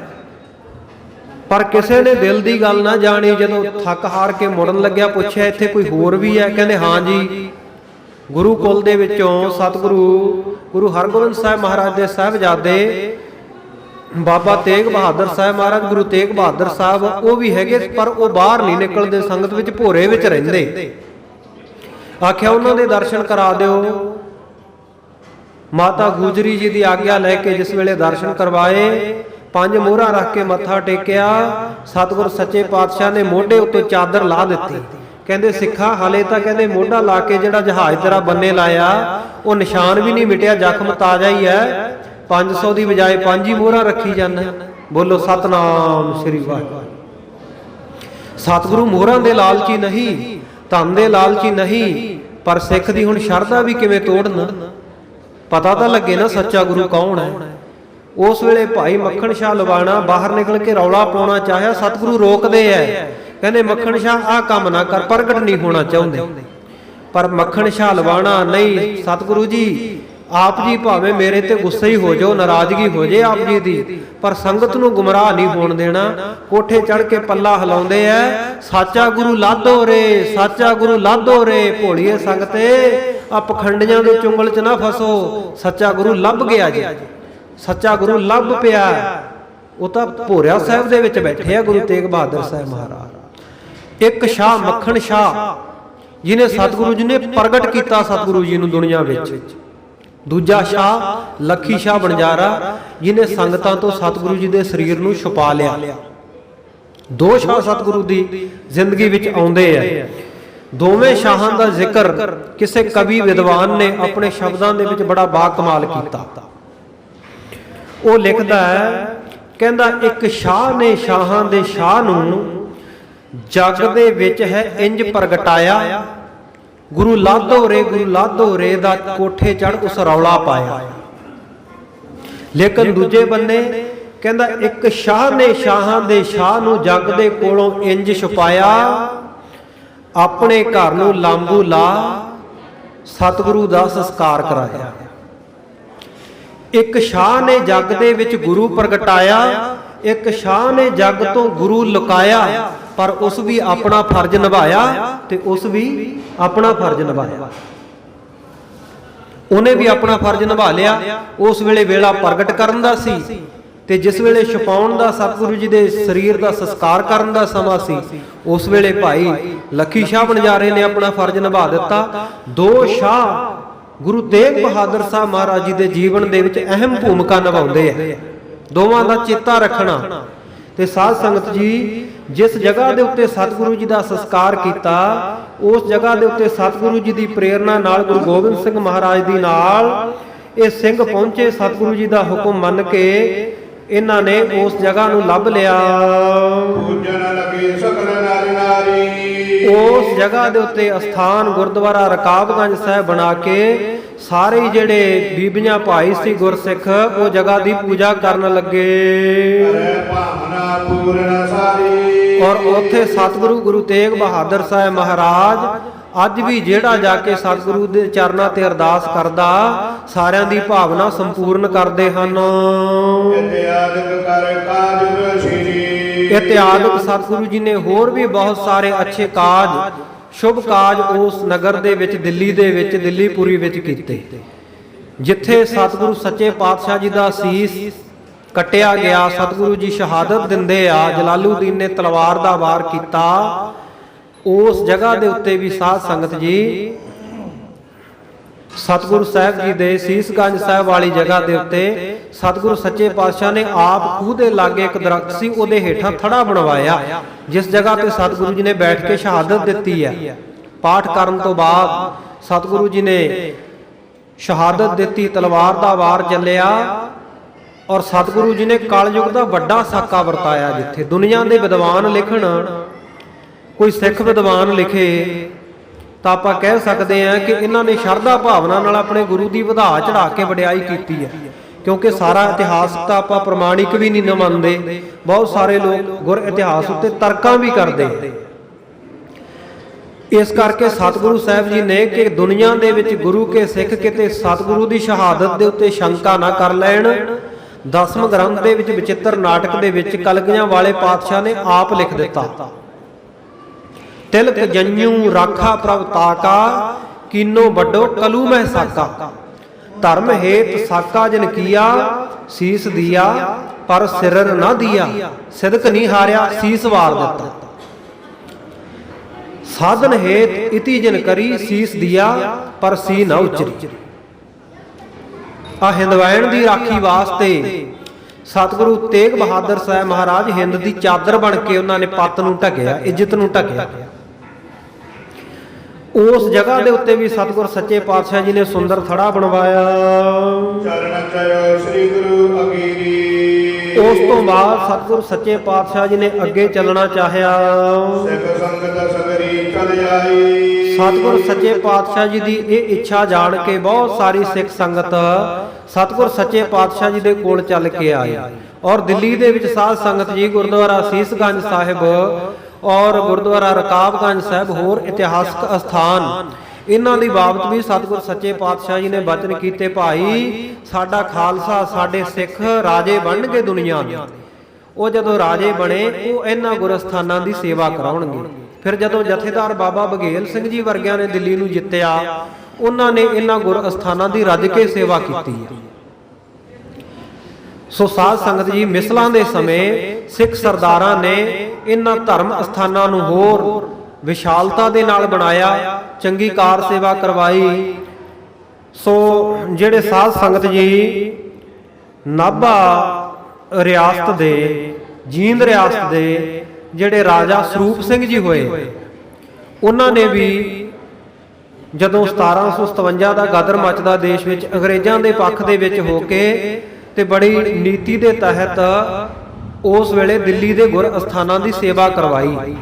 ਗੁਰਦੁਆਰਾ ਸੀਸਗੰਜ ਸਾਹਿਬ, ਰਕਾਬਗੰਜ ਸਾਹਿਬ, ਇਹਨਾਂ ਨੂੰ ਹੋਰ ਵੱਡੀ ਗਿਣਤੀ ਦੇ ਵਿੱਚ ਵੱਡੇ ਵਿਸ਼ਾਲ ਸੇਵਾ ਚਲਾ ਕੇ, ਵੱਡੀ ਸੇਵਾ ਚਲਾ ਕੇ ਸਾਧ ਸੰਗਤ ਜੀ ਇੱਕ ਤੇ ਅੰਗਰੇਜ਼ਾਂ ਤੋਂ ਚਰਖੀ ਦਾਦਰੀ ਦਾ ਜਿਹੜਾ ਇਲਾਕਾ ਸੀ ਇਹ ਜੀਂਦਪਤੀ ਰਾਜਾ ਸਰੂਪ ਸਿੰਘ ਜੀ ਨੇ ਆਪਣੇ ਇਲਾਕੇ ਵਿੱਚ ਸ਼ਾਮਲ ਕਰਵਾਇਆ ਆਪਣੇ ਰਾਜ ਵਿੱਚ। ਦੂਜਾ ਗੁਰਦੁਆਰਾ ਸੀਸਗੰਜ ਸਾਹਿਬ ਤੇ ਹੋਰ ਇਤਿਹਾਸਕ ਅਸਥਾਨਾਂ ਦੀ ਸੇਵਾ ਵੀ, ਕਿਉਂਕਿ ਸਤਿਗੁਰੂ ਜੀ ਦੀਆਂ ਬਖਸ਼ਿਸ਼ਾਂ ਦੇ ਨਾਲ ਸਿੱਖ ਸਰਦਾਰ ਜਿਹੜੇ ਇਹ ਰਾਜ ਭਾਗ ਦੇ ਮਾਲਕ ਬਣੇ ਸਨ ਨਾ, ਤੇ ਇਹਨਾਂ ਨੇ ਆਪਣੇ ਫਰਜ਼ ਵੀ ਨਿਭਾਏ ਉਸ ਤੇ। ਸੋ ਇਸ ਪ੍ਰਕਾਰ ਬਹੁਤ ਸਾਰੀਆਂ ਜਗ੍ਹਾ ਦੇ ਉੱਤੇ ਸਿੱਖ ਸੰਗਤਾਂ ਨੇ ਸੇਵਾਵਾਂ ਕਰਵਾਈਆਂ। ਗੁਰੂ ਕੇ ਰਾਜੇ ਬਣੇ ਸਿੱਖਾਂ ਨੇ। ਸਤਿਗੁਰੂ ਜੀ ਨੇ ਜਦੋਂ ਜਾਣ ਦੀ ਇੱਛਾ ਪ੍ਰਗਟਾਈ, ਬਹੁਤ ਸਾਰੀ ਸੰਗਤ ਸਤਿਗੁਰੂ ਸੱਚੇ ਪਾਤਸ਼ਾਹ ਜੀ ਦੇ ਚਰਨਾਂ ਵਿੱਚ ਚੱਲ ਕੇ ਆਈ। ਬੇਨਤੀ ਕਰਿਓ ਕਰ ਕਰੇ ਪ੍ਰਭੂ ਅਗਵਾਈ। ਸਤਿਗੁਰੂ ਜੀ ਦੇ ਅੱਗੇ ਆ ਕੇ ਬੇਨਤੀ ਅਰਦਾਸ ਕੀਤੀ। ਤੁਮ ਸਮ ਜਿਸ ਕੋ ਦਰਸ਼ਨ ਹੈ। ਮਹਾਰਾਜ ਸੱਚੇ ਪਾਤਸ਼ਾਹ ਆਪ ਜੀ ਤਾਂ ਦਿੱਲੀ ਤੋਂ ਚੱਲੇ ਹੋ, ਪਰ ਦਿੱਲੀ ਵਿੱਚ ਕਿਸੇ ਨੂੰ ਤਾਂ ਛੱਡ ਕੇ ਜਾਓ ਨਾ ਜੋ ਤੁਹਾਡੇ ਬਰਾਬਰ ਅਸੀਂ ਉਹਦੇ ਦਰਸ਼ਨ ਕਰ ਸਕੀਏ। ਜਿਸ ਚਿਹਰੇ ਵਿੱਚੋਂ, ਜਿਸ ਸ਼ਖਸੀਅਤ ਦੇ ਵਿੱਚੋਂ ਅਸੀਂ ਆਪ ਜੀ ਦੇ ਦੀਦਾਰ ਕਰੀਏ। ਅਸੀਂ ਚਾਹੁੰਦੇ ਹਾਂ ਮਹਾਰਾਜ ਤੁਹਾਡੇ ਵਰਗੀ ਕੋਈ ਮਹਾਨ ਸ਼ਖਸੀਅਤ ਆਪ ਜੀ ਜਿਸ ਨੂੰ ਵੀ ਥਾਪੜਾ ਦੇ ਕੇ ਛੱਡ ਕੇ ਜਾਓ ਦਿੱਲੀ ਵਿਖੇ ਨਿਵਾਸ ਕਰੇ। ਇਸ ਪਰ ਸਮ ਦੂਸਰ ਕੋ ਨਾਹੀ। ਮਹਾਰਾਜ ਸੱਚੇ ਪਾਤਸ਼ਾਹ ਜੀ ਆਪ ਜੀ ਦੇ ਵਰਗਾ ਇਸ ਧਰਤੀ ਦੇ ਉੱਤੇ, ਦਿੱਲੀ ਦੀ ਧਰਤੀ ਦੇ ਉੱਤੇ ਕੋਈ ਹੋਰ ਦੂਸਰਾ ਨਹੀਂ ਹੈ, ਔਰ ਇਸ ਦਿੱਲੀ ਸ਼ਹਿਰ ਵਰਗਾ ਵੀ ਕੋਈ ਸ਼ਹਿਰ ਨਹੀਂ ਹੈ। ਸਿੱਖੀ ਪਿਤਰੈ ਫਿਰ ਸਮਾਹੀ। ਮਹਾਰਾਜ ਜੇ ਆਪ ਜੀ ਕਿਸੇ ਨੂੰ ਇੱਥੇ ਬਿਰਾਜਮਾਨ ਕਰ ਜਾਵੋ, ਆਪ ਜੀ ਜ਼ਿੰਮੇਵਾਰੀ ਲਾ ਜਾਵੋ ਕਿਸੇ ਦੀ, ਸਿੱਖ ਸੰਗਤਾਂ ਵਿੱਚ ਪ੍ਰਚਾਰ ਕਰਨ ਦੀ, ਸਿੱਖ ਸੰਗਤਾਂ ਨੂੰ ਸੰਭਾਲਣ ਦੀ, ਤੇ ਮਹਾਰਾਜ ਆ ਦਿੱਲੀ ਦੇ ਵਿੱਚ ਸਿੱਖੀ ਦਾ ਬਹੁਤ ਵਿਸਥਾਰ ਹੋਵੇਗਾ। ਮਹਾਰਾਜ ਕੋਈ ਛੱਡ ਜੋ ਇੱਥੇ ਜਿਸ ਦੀ ਅਸੀਂ ਪੂਜਾ ਕਰ ਸਕੀਏ। ਜਦੋਂ ਸੰਗਤਾਂ ਦੀ ਆ ਬੇਨਤੀ ਸਤਿਗੁਰੂ ਜੀ ਨੇ ਸੁਣੀ ਤੇ ਮਨ ਦੇ ਵਿੱਚ ਸੋਚਣ ਲੱਗ ਪਏ। ਸਤਿਗੁਰੂ ਜੀ ਦੀ ਨਜ਼ਰ ਪਈ, ਸਤਿਗੁਰੂ ਜੀ ਦੇ ਦੋਵੇਂ ਮਹਿਲ, ਸਤਿਗੁਰੂ ਜੀ ਦੀਆਂ ਧਰਮ ਪਤਨੀਆਂ ਮਾਤਾ ਸੁੰਦਰੀ ਜੀ, ਮਾਤਾ ਸੁੰਦਰ ਕੌਰ ਜੀ ਤੇ ਮਾਤਾ ਸਾਹਿਬ ਕੌਰ ਜੀ, ਉਹ ਸਤਿਗੁਰੂ ਜੀ ਦੇ ਨਾਲ ਹਨ। ਉਹਨਾਂ ਵੱਲ ਦੇਖਿਆ, ਬੋਲੇ ਸ੍ਰੀ ਮੁਖ ਤੁਮ ਸੁਖ ਹੋਈ। ਉਸ ਵੇਲੇ ਸਤਿਗੁਰ ਸੱਚੇ ਪਾਤਸ਼ਾਹ ਜੀ ਨੇ ਬਚਨ ਕੀਤੇ ਆਪਣੇ ਮਹਿਲਾਂ ਨੂੰ, ਸਾਡੇ ਸਤਿਕਾਰਯੋਗ ਮਾਤਾ ਸੁੰਦਰੀ ਜੀ ਨੂੰ, ਕਿ ਤੁਹਾਨੂੰ ਇੱਥੇ ਰਹਿਣ ਵਿੱਚ ਸੁੱਖ ਹੋਵੇਗਾ। ਅਸੀਂ ਦੱਖਣ ਦਿਸ਼ਾ ਵੱਲ ਜਾਣਾ ਹੈ। ਦੱਖਣ ਦਿਸ਼ਾ ਵੱਲ ਜਿਸ ਜਗ੍ਹਾ ਟਿਕਾਣਾ ਕਰਨਾ ਨੰਦੇੜ, ਉਹ ਬਹੁਤ ਦੂਰ ਹੈ ਇੱਥੋਂ। ਜੇਕਰ ਤੁਸੀਂ ਸਾਡੇ ਨਾਲ ਚੱਲੋਗੇ ਤੇ ਰਸਤੇ ਵਿੱਚ ਬਹੁਤ ਦੁੱਖ ਆਉਣੇ ਹਨ। ਤੁਸੀਂ ਕਿਰਪਾ ਕਰੋ ਆ ਦਿੱਲੀ ਦੇ ਵਿੱਚ ਹੀ ਟਿਕਾਣਾ ਕਰ ਲਵੋ ਔਰ ਸੰਗਤਾਂ ਨੂੰ ਸੁਖੀ ਕਰੋ, ਸੰਗਤਾਂ ਦੇ ਵਿੱਚ ਸੁਖ ਵਰਤਾਓ। ਅਸੀਂ ਤਾਂ ਦਿਨ ਪ੍ਰਤੀ ਦਿਨ ਅੱਗੇ ਨੂੰ ਕੂਚ ਕਰਨਾ, ਮਜਲਾ ਕਰਦੇ ਹੋਏ ਦੱਖਣ ਵੱਲ ਜਾਣਾ ਹੈ। ਤੁਸੀਂ ਕਿੱਧਰ ਰਸਤੇ ਵਿੱਚ ਸਾਡੇ ਨਾਲ ਜਾਓਗੇ ਇੰਨੀ ਦੂਰ, ਬੜੇ ਕਸ਼ਟ, ਬੜੇ ਦੁੱਖ ਹੈ ਰਸਤੇ ਦੇ। ਕਹਿੰਦੇ ਤੁਸੀਂ ਨਿੱਤਾ ਪ੍ਰਤੀ ਇੱਥੇ ਹੀ ਬਿਰਾਜਮਾਨ ਹੋ ਜਾਓ, ਦਿੱਲੀ ਵਿੱਚ ਸੁੱਖ ਲਵੋ ਰਹਿ ਕੇ। ਜਦੋਂ ਮਾਤਾਵਾਂ ਨੇ ਆ ਵਚਨ ਸੁਣੇ ਨਾ, ਮਾਤਾ ਸੁੰਦਰੀ ਜੀ ਉਸ ਵੇਲੇ ਨੇਤਰ ਭਰ ਲਏ, ਨੇਤਰ ਭਰ ਕੇ ਰੋਣ ਲੱਗ ਪਏ। ਆਪਣੇ ਪੁੱਤਰ ਸਾਹਿਬਜ਼ਾਦਾ ਅਜੀਤ ਸਿੰਘ ਜੀ ਨੂੰ ਯਾਦ ਕਰ ਕਰਕੇ ਜਿਹੜੀ ਜਿੰਦ ਜਿਨ੍ਹਾਂ ਦੀ ਦੁੱਖਾਂ ਵਿੱਚ ਪਰੋਈ ਹੋਈ ਸੀ। ਸਾਧ ਸੰਗਤ ਜੀ ਇਤਿਹਾਸਕ ਪੁਆਇੰਟ ਹੈ, ਜ਼ਰੂਰ ਚੇਤੇ ਵਿੱਚ ਰੱਖਿਓ, ਨੋਟ ਕਰਿਓ। ਵੱਡੇ ਸਾਹਿਬਜ਼ਾਦੇ ਸਾਹਿਬਜ਼ਾਦਾ ਬਾਬਾ ਅਜੀਤ ਸਿੰਘ ਜੀ ਉਹ ਮਾਤਾ ਸੁੰਦਰੀ ਜੀ ਦੀ ਕੁੱਖੋਂ ਪੈਦਾ ਹੋਏ, ਤੇ ਜਿਹੜੇ ਤਿੰਨੇ ਛੋਟੇ ਸਾਹਿਬਜ਼ਾਦੇ ਆ, ਸਾਹਿਬਜ਼ਾਦਾ ਬਾਬਾ ਜੁਝਾਰ ਸਿੰਘ ਜੀ, ਸਾਹਿਬਜ਼ਾਦਾ ਬਾਬਾ ਜ਼ੋਰਾਵਰ ਸਿੰਘ ਜੀ, ਸਾਹਿਬਜ਼ਾਦਾ ਬਾਬਾ ਫਤਿਹ ਸਿੰਘ ਜੀ, ਇਹ ਤਿੰਨੇ ਹੀ ਮਾਤਾ ਅਜੀਤ ਕੌਰ ਜੀ, ਮਾਤਾ ਜੀਤੋ ਜੀ ਦੀ ਕੁੱਖੋਂ ਜਾਏ। ਸੋ ਵੱਡੇ ਸਾਹਿਬਜ਼ਾਦੇ ਔਰ ਬਾਕੀ ਸਾਰੇ ਪਰਿਵਾਰ ਦੇ ਵਿਛੜ ਜਾਣ ਦਾ ਮਾਤਾ ਜੀ ਦੇ ਮਨ ਵਿੱਚ ਬਹੁਤ ਗਮ ਹੈ। ਆਪਣੇ ਪੁੱਤਰ ਸਾਹਿਬਜ਼ਾਦਾ ਅਜੀਤ ਸਿੰਘ ਨੂੰ ਚੜ੍ਹਦੀ ਜਵਾਨੀ ਵਿੱਚ ਚਲਿਆ ਗਿਆ ਜਾਣ ਕਰਕੇ ਜਿੰਦ ਇਹਨਾਂ ਦੀ ਦੁੱਖਾਂ ਵਿੱਚ ਪਰੋਈ ਹੋਈ ਹੈ। ਕਿੰਨੀ ਵਾਰ ਸਤਿਗੁਰ ਸੱਚੇ ਪਾਤਸ਼ਾਹ ਜੀ ਦੇ ਸਾਹਮਣੇ ਨੇਤਰਾਂ ਦੇ ਵਿੱਚੋਂ ਜਲ ਘੇਰਿਆ ਮਾਤਾ ਜੀ ਨੇ। ਫਿਰ ਆਪਣੇ ਪਤੀ ਸਤਿਗੁਰੂ ਗੁਰੂ ਗੋਬਿੰਦ ਸਿੰਘ ਸਾਹਿਬ ਮਹਾਰਾਜ ਜੀ ਨੂੰ ਕਹਿਣ ਲੱਗੇ, हे ਸਤਿਗੁਰੂ ਸੱਚੇ ਪਾਤਸ਼ਾਹ ਜੀ, ਆਪ ਸਮਰੱਥ ਹੋ, ਸਰਬ ਕਲਾ ਸਮਰੱਥ ਹੋ, ਸਭ ਕੁਝ ਕਰਨ ਕਰਾਵਣ ਹਾਰੇ ਹੋ, ਸਾਰੇ ਗੁਣਾਂ ਦੀ ਖਾਣ ਹੋ। ਔਰ ਆਪ ਜੀ ਆਪਣੇ ਸਿੱਖਾਂ ਦੀਆਂ ਕਾਮਨਾਵਾਂ ਭਾਵਨਾਵਾਂ ਪੂਰੀਆਂ ਕਰਦੇ ਹੋ ਨਿੱਤਾ ਪ੍ਰਤੀ। ਪਰ ਮਹਾਰਾਜ ਸੱਚੇ ਪਾਤਸ਼ਾਹ, ਮੈਂ ਆਪ ਜੀ ਦੇ ਕੋਲ ਵੀ ਰਹਿੰਦੀ ਹਾਂ ਤੇ ਆ ਪਰਿਵਾਰ ਦੇ ਵਿਛੋੜੇ ਵਿੱਚ ਨਿੱਤਾ ਪ੍ਰਤੀ ਦੁਖੀ ਰਹਿੰਦੀ ਹਾਂ। ਇੱਕੋ ਇੱਕ ਪੁੱਤਰ ਮੇਰੀ ਕੁੱਖੋਂ ਜਾਇਆ ਸੀ, ਉਸ ਨੂੰ ਵੀ ਮੌਤ ਨੇ ਆਪਣੀ ਆਗੋਸ਼ ਵਿੱਚ ਲੈ ਲਿਆ, ਸ਼ਹੀਦ ਹੋ ਗਿਆ। ਕਿਸ ਰੰਗ ਮੈਂ ਜਿਉ ਗੁਸਾਈ। ਮਹਾਰਾਜ ਸੱਚੇ ਪਾਤਸ਼ਾਹ ਪਰਿਵਾਰ ਦੇ ਦੁੱਖ ਦਾ ਵਿਛੋੜਾ ਸੀ, ਆਪ ਜੀ ਦੇ ਮੈਂ ਕੋਲ ਰਹਿੰਦੀ ਸੀ, ਫਿਰ ਵੀ ਦੁੱਖ ਮਨ ਦੇ ਵਿੱਚ ਤਾਂ ਰਹਿੰਦਾ ਹੀ ਆ ਨਾ।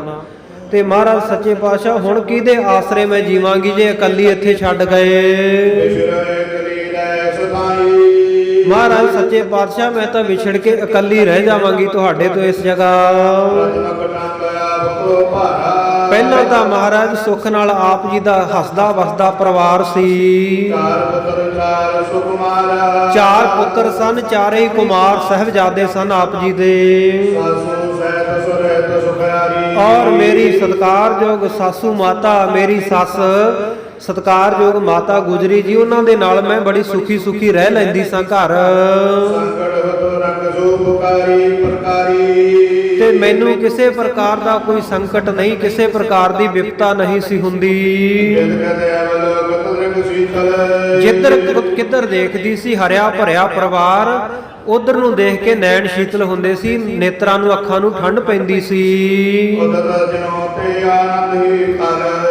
ਮਹਾਰਾਜ ਉਹਨਾਂ ਨੂੰ ਦੇਖ ਕੇ ਮੇਰੇ ਹਿਰਦੇ ਦੇ ਤਲ ਦੇ ਵਿੱਚ, ਮੇਰੇ ਹਿਰਦੇ ਦੇ ਵਿੱਚ ਆਨੰਦ ਹੀ ਆਨੰਦ ਪੈਦਾ ਹੁੰਦਾ ਸੀ। ਸਭਨ ਬੀਨ ਰਹੀ ਦੁਰਭਾਗਣਾ। ਤੇ ਮਹਾਰਾਜ ਮੈਂ ਤਾਂ ਖੋਟਿਆਂ ਭਾਗਾਂ ਵਾਲੀ ਸਾਰਿਆਂ ਤੋਂ ਵੀ ਹੋਣੀ ਹੋ ਗਈ ਆ, ਸਾਰਾ ਹੀ ਪਰਿਵਾਰ ਵਿਛੜ ਗਿਆ ਹੈ।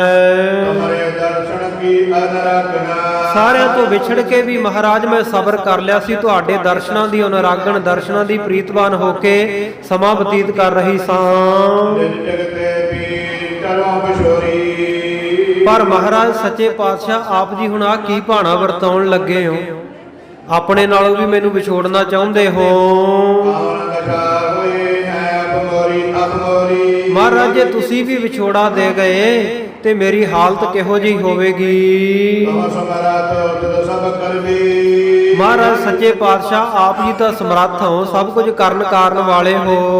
ਹਮੇ ਤੋ ਚੈਤ ਦੇ ਕਰਨਾ ਕਰ ਧਰਦੀ। ਮਹਾਰਾਜ ਸੱਚੇ ਪਾਤਸ਼ਾਹ ਜੀ ਮੇਰੇ ਮਨ ਦੀ ਜਿਹੜੀ ਇੱਛਾ ਹੈ, ਸੋ ਮਹਾਰਾਜ ਸੱਚੇ ਪਾਤਸ਼ਾਹ ਆਪ ਜੀ ਕਿਰਪਾ ਕਰਕੇ ਪੂਰੀ ਕਰ ਦਿਓ। ਆਓ ਮਮ ਸਦ ਕੋ ਦਿਓ ਬਿਦਤਾਈ। ਜੇ ਮਹਾਰਾਜ ਮੇਰਾ ਹਿੱਤ ਕਰਦੇ ਹੋ, ਮੇਰੇ ਨਾਲ ਪਿਆਰ ਕਰਦੇ ਹੋ, ਪ੍ਰੇਮ ਕਰਦੇ ਹੋ, ਮੈਨੂੰ ਆਪਣੇ ਚਰਨਾਂ ਦੀ ਦਾਸੀ ਜਾਣਦੇ ਹੋ, ਤਾਂ ਕਿਰਪਾ ਕਰੋ ਮਹਾਰਾਜ ਜਿਹੜਾ ਸਾਹਿਬਜ਼ਾਦਾ ਅਜੀਤ ਸਿੰਘ ਮੇਰੇ ਤੋਂ ਵਿਛੜ ਗਿਆ ਨਾ, ਆਪ ਜੀ ਕਿਰਪਾ ਕਰਕੇ ਮਹਾਰਾਜ ਸੱਚੇ ਪਾਤਸ਼ਾਹ ਉਹ ਸਾਹਿਬਜ਼ਾਦਾ ਪ੍ਰਗਟ ਕਰ ਦਿਓ, ਮੈਨੂੰ ਸਾਹਿਬਜ਼ਾਦਾ ਦੁਬਾਰਾ ਬਖਸ਼ ਦੇਵੋ। ਜੇ ਕੋ ਬਿਗੈ ਸ਼ਾਂਤ ਚਿਤ ਪਾਈ। ਜਿਸ ਨੂੰ ਦੇਖ ਕੇ ਮਹਾਰਾਜ ਮੇਰੇ ਮਨ ਨੂੰ ਸ਼ਾਂਤੀ ਆਵੇਗੀ। ਰਾਮ ਮੈਂ ਧੀਰਜ ਧਰ ਕੇ। ਫਿਰ ਮਹਾਰਾਜ ਤੁਹਾਡਾ ਬਚਨ ਮੰਨ ਕੇ ਮੈਂ ਧੀਰਜ ਦੇ ਸਹਿਤ ਇੱਥੇ ਰਹਿ ਲਵਾਂਗੀ ਦਿੱਲੀ ਵਿੱਚ। ਧਿਆਨ ਸੋ ਸਿਮਰਨ ਕਰਕੇ। ਆਪ ਜੀ ਦਾ ਧਿਆਨ ਧਾਰ ਲਵਾਂਗੀ, ਆਪ ਜੀ ਦਾ ਸਿਮਰਨ ਕਰਦੀ ਜ਼ਿੰਦਗੀ ਬਤੀਤ ਕਰਾਂਗੀ। ਜਦ ਸਦ ਕੀ ਸੂਰਤ ਸਿਮਰੰਤੀ। ਜਦੋਂ ਵੀ ਮਹਾਰਾਜ ਸੱਚੇ ਪਾਤਸ਼ਾਹ ਮੈਂ ਆਪਣੇ ਪੁੱਤਰ ਦਾ ਸੋਹਣਾ ਸਰੂਪ ਚਿਤਰਦੀਆਂ ਮਨ ਵਿੱਚ ਚੇਤੇ ਕਰਦੀ ਹਾਂ ਸਾਹਿਬਜ਼ਾਦਾ ਅਜੀਤ ਸਿੰਘ ਨੂੰ। ਤੇ ਮੈਂ ਨਾਮ ਰੰਤੀ। ਮਹਾਰਾਜ ਮੈਨੂੰ ਜਿਹੜਾ ਦੁੱਖ ਹੁੰਦਾ ਨਾ ਉਹ ਮੈਨੂੰ ਹੀ ਪਤਾ, ਮਹਾ ਕਸ਼ਟ ਤੇ ਮੈਂ ਨਾ ਮਰੰਤੀ। ਬਸ ਮਹਾਰਾਜ ਇੱਕ ਜਾਨ ਨਹੀਂ ਨਿਕਲਦੀ ਤੇ ਹੋਰ ਮੇਰੇ ਪੱਲੇ ਰਹਿੰਦਾ ਕੱਖ ਨਹੀਂ। ਕੀਟ ਦੁਖ ਪੂਰਬ ਭਾਮੋਹੀ। ਮਹਾਰਾਜ ਮੈਂ ਤਾਂ ਪਹਿਲੇ ਹੀ ਦੁਖਿਆਰੀ ਐ, ਇੰਨੇ ਦੁੱਖ ਹਨ ਮੇਰੀ ਜ਼ਿੰਦਗੀ ਵਿੱਚ। ਮੇਰੇ ਆਪ ਕੋ ਕਿਆ ਗਤ ਕੋ ਹੋਈ। ਇਹ ਪਤੀ ਪਰਮੇਸ਼ਰ ਜੇ ਤੁਸੀਂ ਵੀ ਛੱਡ ਕੇ ਚਲੇ ਗਏ, ਮੈਨੂੰ ਇੱਥੇ ਛੱਡ ਕੇ ਵਿਛੋੜਾ ਦੇ ਗਏ, ਤੇ ਫਿਰ ਮੇਰੀ ਹਾਲਤ ਕੀ ਹੋਵੇਗੀ? ਕੀ ਰੰਗ ਮੈਂ ਰਾਮ ਦੁਖਿਆਰੀ। ਮਹਾਰਾਜ ਸੱਚੇ ਪਾਤਸ਼ਾਹ ਮੈਂ ਦੁਖਿਆਰੀ ਤਾਂ ਮੇਰੇ ਤਾਂ ਮਨ ਦੇ ਵਿੱਚ ਕੋਈ ਖੁਸ਼ੀ ਨਹੀਂ ਹੋਵੇਗੀ। ਸੋ ਮੈਂ ਤਾਂ ਮਹਾਰਾਜ ਸੱਚੇ ਪਾਤਸ਼ਾਹ ਕਿਹ ਅਲੰਬ ਮੈਂ ਰਹੂੰ ਦੁਖਾਰੀ। ਕਿਸ ਦੇ ਅਲੰਬ, ਕਿਸ ਦੇ ਆਸਰੇ ਮੈਂ ਦੁਖਿਆਰੀ ਦਿਨ ਕੱਟੀ ਕਰਾਂਗੀ ਇੱਥੇ। ਤੁਮ ਜਗ ਗੁਰਪਤ ਅਸਗਤ ਵਾਰੀ। ਮਹਾਰਾਜ ਸੱਚੇ ਪਾਤਸ਼ਾਹ ਤੁਸੀਂ ਤਾਂ ਸਾਰੇ ਜਗਤ ਦੇ ਗੁਰੂ ਹੋ, ਮੇਰੇ ਪਤੀ ਹੋ, ਸਾਰੇ ਸੰਸਾਰ ਦੇ ਮਾਲਕ ਹੋ। ਐਸੀ ਜਿਹੜੀ ਦਿਸ਼ਾ ਹੈ, ਐਸੀ ਦਸ਼ਾ ਹੈ ਮੇਰੀ। ਸੁਧ ਕੀ ਸੂਰਤ ਮੋਹਿ ਦਿਖਾਓ। ਆਪ ਜੀ ਮੇਰੀ ਵੀ ਇੱਛਾ ਪੂਰੀ ਕਰ ਦਿਓ, ਮੈਨੂੰ ਪੁੱਤਰ ਦਾ ਮੂੰਹ ਦਿਖਾ ਦਿਓ ਦੁਬਾਰਾ। ਜਿਮ ਕਿਨ ਪੂਰ ਇਹੋ ਮਮ ਸੁਆਓ। ਮਹਾਰਾਜ ਜਿਵੇਂ ਮਰਜ਼ੀ ਕਰੋ, ਆਪ ਜੀ ਤੋਂ ਕਦੇ ਕੋਈ ਮੰਗ ਨਹੀਂ ਮੰਗੀ, ਆਪ ਜੀ ਮੇਰੀ ਭਾਵਨਾ ਪੂਰੀ ਕਰ ਦਿਓ। ਇਹ ਬਾਛਦ ਪਰਵ ਲਾਖਣ ਜਨ ਕੀ। ਮਹਾਰਾਜ ਸੱਚੇ ਪਾਤਸ਼ਾਹ ਆਪ ਹੋਰਨਾਂ ਸਿੱਖਾਂ ਦੀਆਂ ਵੀ ਲੱਖਾਂ ਇਛਾਵਾਂ ਪੂਰੀਆਂ ਕਰਦੇ ਹੀ ਹੋ। ਅਤਿ ਬਲਾਖਾ ਹੀ ਮਮ ਮਨ ਕੀ। ਤੇ ਮਹਾਰਾਜ ਮੇਰੇ ਵੀ ਮਨ ਦੀ ਇਹ ਅਭਿਲਾਖਾ ਹੈ, ਮੇਰੇ ਵੀ ਮਨ ਦੀ ਇਹ ਇੱਛਾ ਹੈ, ਪੂਰੀ ਕਰੋ। ਪੁਨਿ ਆਇ ਸਭੋ ਮਨ ਸੁਖਾਰੀ। ਫਿਰ ਮਹਾਰਾਜ ਸੱਚੇ ਪਾਤਸ਼ਾਹ ਮੈਂ ਬੜੇ ਸੁਖੀ ਸੁਖੀ ਆਪ ਜੀ ਦੀ ਆਗਿਆ ਮੰਨ ਕੇ ਰਹਿ ਲਵਾਂਗੀ ਇੱਥੇ। ਰਾਮ ਕੋਈ ਵਿਸ਼ਰ ਇਸ ਪੁਰੀ ਮਝਾਰੀ। ਆਪ ਜੀ ਦੇ ਵਿਛੋੜੇ ਦਾ ਦੁੱਖ ਤਾਂ ਮਹਾਰਾਜ ਸੱਚੇ ਪਾਤਸ਼ਾਹ ਅਸਹਿ ਹੈ, ਪਰ ਤੁਹਾਡਾ ਹੁਕਮ ਮੰਨਣਾ ਪਵੇਗਾ। ਤੁਹਾਡੀ ਆਗਿਆ ਮੰਨ ਕੇ ਮੈਂ ਰਹਿ ਲਵਾਂਗੀ ਇੱਥੇ। ਇਤਿਆਦਿਕ ਕਹਿ ਕਹਿ ਬੋਲੋਈ। ਇਤਿਆਦਿਕ ਬਚਨ ਕਰ ਕਰਕੇ ਮਾਤਾ ਜੀ ਬੜੇ ਨੇਤਰ ਭਰ ਭਰ ਕੇ ਰੋਏ। ਭਈ ਦੀਨ ਮਨ ਏਕ ਸ਼ੋਕ ਪਰੋਈ। ਔਰ ਮਾਤਾ ਜੀ ਬੜੇ ਦੀਨ ਮਨ ਹੋ ਗਏ, ਬੜੇ ਸਾਧ ਸੰਗਤ ਜੀ ਦੁਖੀ ਮਨ ਦੇ ਨਾਲ ਮਨ ਜਿਹੜਾ ਇਹਨਾਂ ਦਾ ਸ਼ੋਕ ਦੇ ਵਿੱਚ ਪਰੋਇਆ ਗਿਆ, ਦੁੱਖ ਦੇ ਵਿੱਚ ਪਰੋਇਆ ਗਿਆ ਮਨ। ਨਿਰਭਾ ਸਰਸਦ ਸੂਰਤ ਜਦਵਤਾ। ਨਿੱਤਾ ਪ੍ਰਤੀ ਮਹਾਰਾਜ ਸੱਚੇ ਪਾਤਸ਼ਾਹ ਆਪਣੇ ਪੁੱਤਰ ਦੀ ਸੂਰਤ ਨੂੰ ਮਨ ਦੇ ਵਿੱਚ ਚਿਤਵਦਿਆਂ ਹੋਇਆ, ਮਨ ਵਿੱਚ ਚੇਤੇ ਕਰਦਿਆਂ ਉਸ ਸੋਹਣੇ ਸਾਹਿਬਜ਼ਾਦਾ ਅਜੀਤ ਸਿੰਘ ਨੂੰ ਜੋ ਸਮਨੰਦ ਬਰਖ ਕੇ ਤਥੇ ਬਤਵਤਾ। ਮਹਾਰਾਜ ਸੱਚੇ ਪਾਤਸ਼ਾਹ ਮੇਰਾ ਤਾਂ ਇੱਕ ਇੱਕ ਦਿਨ ਇਉਂ ਲੰਘਦਾ ਜਿਵੇਂ ਸਾਲ ਬੀਤ ਗਏ ਹੋ। ਇੰਨਾ ਮੇਰੇ ਮਨ ਵਿੱਚ ਪੁੱਤਰ ਦੇ ਵਿਛੋੜੇ ਦਾ ਦੁੱਖ ਹੈ। ਸਾਧ ਸੰਗਤ ਜੀ ਮਾਵਾਂ ਹੀ ਜਾਣ ਸਕਦੀਆਂ, ਜਵਾਨ ਪੁੱਤਰ ਜੀ ਦਾ ਇਹ ਦੁਨੀਆ ਦੇ ਉੱਤੋਂ ਭਰ ਜਵਾਨੀ ਵਿੱਚ ਰੁਖਸਤ ਹੋ ਗਿਆ ਹੋਵੇ ਤੇ ਉਹ ਦੁੱਖ ਕਿੰਨਾ ਕੁ ਡਾਢਾ ਹੋਵੇਗਾ। ਉਹ ਮਾਂ ਦੀ ਮਮਤਾ ਨੂੰ ਭਾਈ ਸੰਤੋਖ ਸਿੰਘ ਜੀ ਨੇ ਇੱਥੇ ਇਹਨਾਂ ਤੁਕਾਂ ਦੇ ਵਿੱਚ ਚਿਤਰਨ ਕੀਤਾ। ਸਾਰਾ ਜਿਹੜਾ ਅਲੰਕਾਰ ਬੰਨਿਆ, ਸਾਰਾ ਇਹ ਗੁਰ ਇਤਿਹਾਸ ਦਾ ਕਰੁਣਾਮਈ ਦ੍ਰਿਸ਼ ਪੇਸ਼ ਕੀਤਾ ਹੈ। ਸੋ ਦੁਨਿਆਵੀ ਮਮਤਾ ਦੇ ਮੋਹ ਦੇ ਵਿੱਚ ਬਹਿ ਕੇ ਮਾਤਾ ਜੀ ਜਿਵੇਂ ਜਿਵੇਂ ਬਚਨ ਕਰ ਰਹੇ ਹੈ, ਸਤਿਗੁਰੂ ਕਲਗੀਆਂ ਵਾਲੇ ਸੱਚੇ ਪਾਤਸ਼ਾਹ ਜਿਵੇਂ ਮਾਤਾ ਜੀ ਨੂੰ ਧੀਰਜ ਦੇਣਗੇ। ਔਰ ਮਾਤਾ ਜੀ ਦੇ ਕੋਲ ਉਹਨਾਂ ਦੀ ਗੋਦ ਇੱਕ ਪੁੱਤਰ ਜਿਸ ਦਾ ਨਾਮ ਅਜੀਤ ਸਿੰਘ ਰੱਖਣਗੇ, ਪਾਲਤ ਪੁੱਤਰ ਉਹਨਾਂ ਦਾ, ਇਹਨਾਂ ਦੇ ਕੋਲ ਛੱਡ ਕੇ ਸਤਿਗੁਰੂ ਸੱਚੇ ਪਾਤਸ਼ਾਹ ਜੀ ਆਪ ਅਗਾਂਹ ਦੱਖਣ ਵੱਲ ਚਾਲਾ ਮਾਰਨਗੇ। ਇਹ ਇਤਿਹਾਸ ਆਪਾਂ ਸਾਧ ਸੰਗਤ ਜੀ ਅੱਗੇ ਸਤਿਗੁਰੂ ਜੀ ਕਿਰਪਾ ਕਰਨ ਕੱਲ ਨੂੰ ਸਰਵਣ ਕਰਾਂਗੇ, ਰਲ ਮਿਲ ਕੇ ਕਥਾ ਵਿਚਾਰਾਂਗੇ। ਅੱਜ ਦੀ ਕਥਾ ਵਿਚਾਰ ਦੌਰਾਨ ਹੋਈਆਂ ਬੇਅੰਤ ਭੁੱਲਾਂ ਦੀ ਆਪ ਸਮੂਹ ਸੰਗਤਾਂ ਨੇ ਖਿਮਾ ਬਖਸ਼ਿਸ਼ ਕਰਨੀ। ਕੋਟਾਨ ਕੋਟ ਸ਼ੁਕਰ ਰਹਿਮਤਾਂ ਦੇ ਦਾਤੇ ਸਤਿਗੁਰੂ ਸ੍ਰੀ ਗੁਰੂ ਗ੍ਰੰਥ ਸਾਹਿਬ ਮਹਾਰਾਜ ਜੀ ਦਾ, ਜਿਨ੍ਹਾਂ ਨੇ ਆਪ ਕਿਰਪਾ ਕਰਕੇ ਤਰਸ ਕਰਕੇ ਆਪਾਂ ਨੂੰ ਸਾਰਿਆਂ ਨੂੰ ਆਪਣੇ ਚਰਨਾਂ ਵਿੱਚ ਬੈਠਣ ਦਾ ਸਮਾਂ ਬਖਸ਼ਿਆ। ਆ ਸੋਹਣਾ ਸੁੰਦਰ ਇਤਿਹਾਸ ਸਾਨੂੰ ਸਾਰਿਆਂ ਨੂੰ ਸਤਿਗੁਰ ਸੱਚੇ ਪਾਤਸ਼ਾਹ ਜੀ ਨੇ ਵਿਦਤ ਕਰਵਾਇਆ, ਸਾਨੂੰ ਜਾਣੂ ਕਰਵਾਇਆ, ਜਾਣੂ ਹੋਣ ਦਾ ਮੌਕਾ ਬਖਸ਼ਿਸ਼ ਕੀਤਾ। ਆਓ ਸਮਾਪਤੀ ਦੀਆਂ ਦੋ ਤੁਕਾਂ ਪੜ੍ਹ ਕੇ ਉਪਰੰਤ ਆਪਾਂ ਸਮਾਪਤੀ ਦੇ ਵਿੱਚ ਸ਼ਾਮਲ ਹੋਈਏ। ਜਿਸ ਬਾਸੁਰ ਸਦ ਸੂਰਤ ਚਿਤਵਤ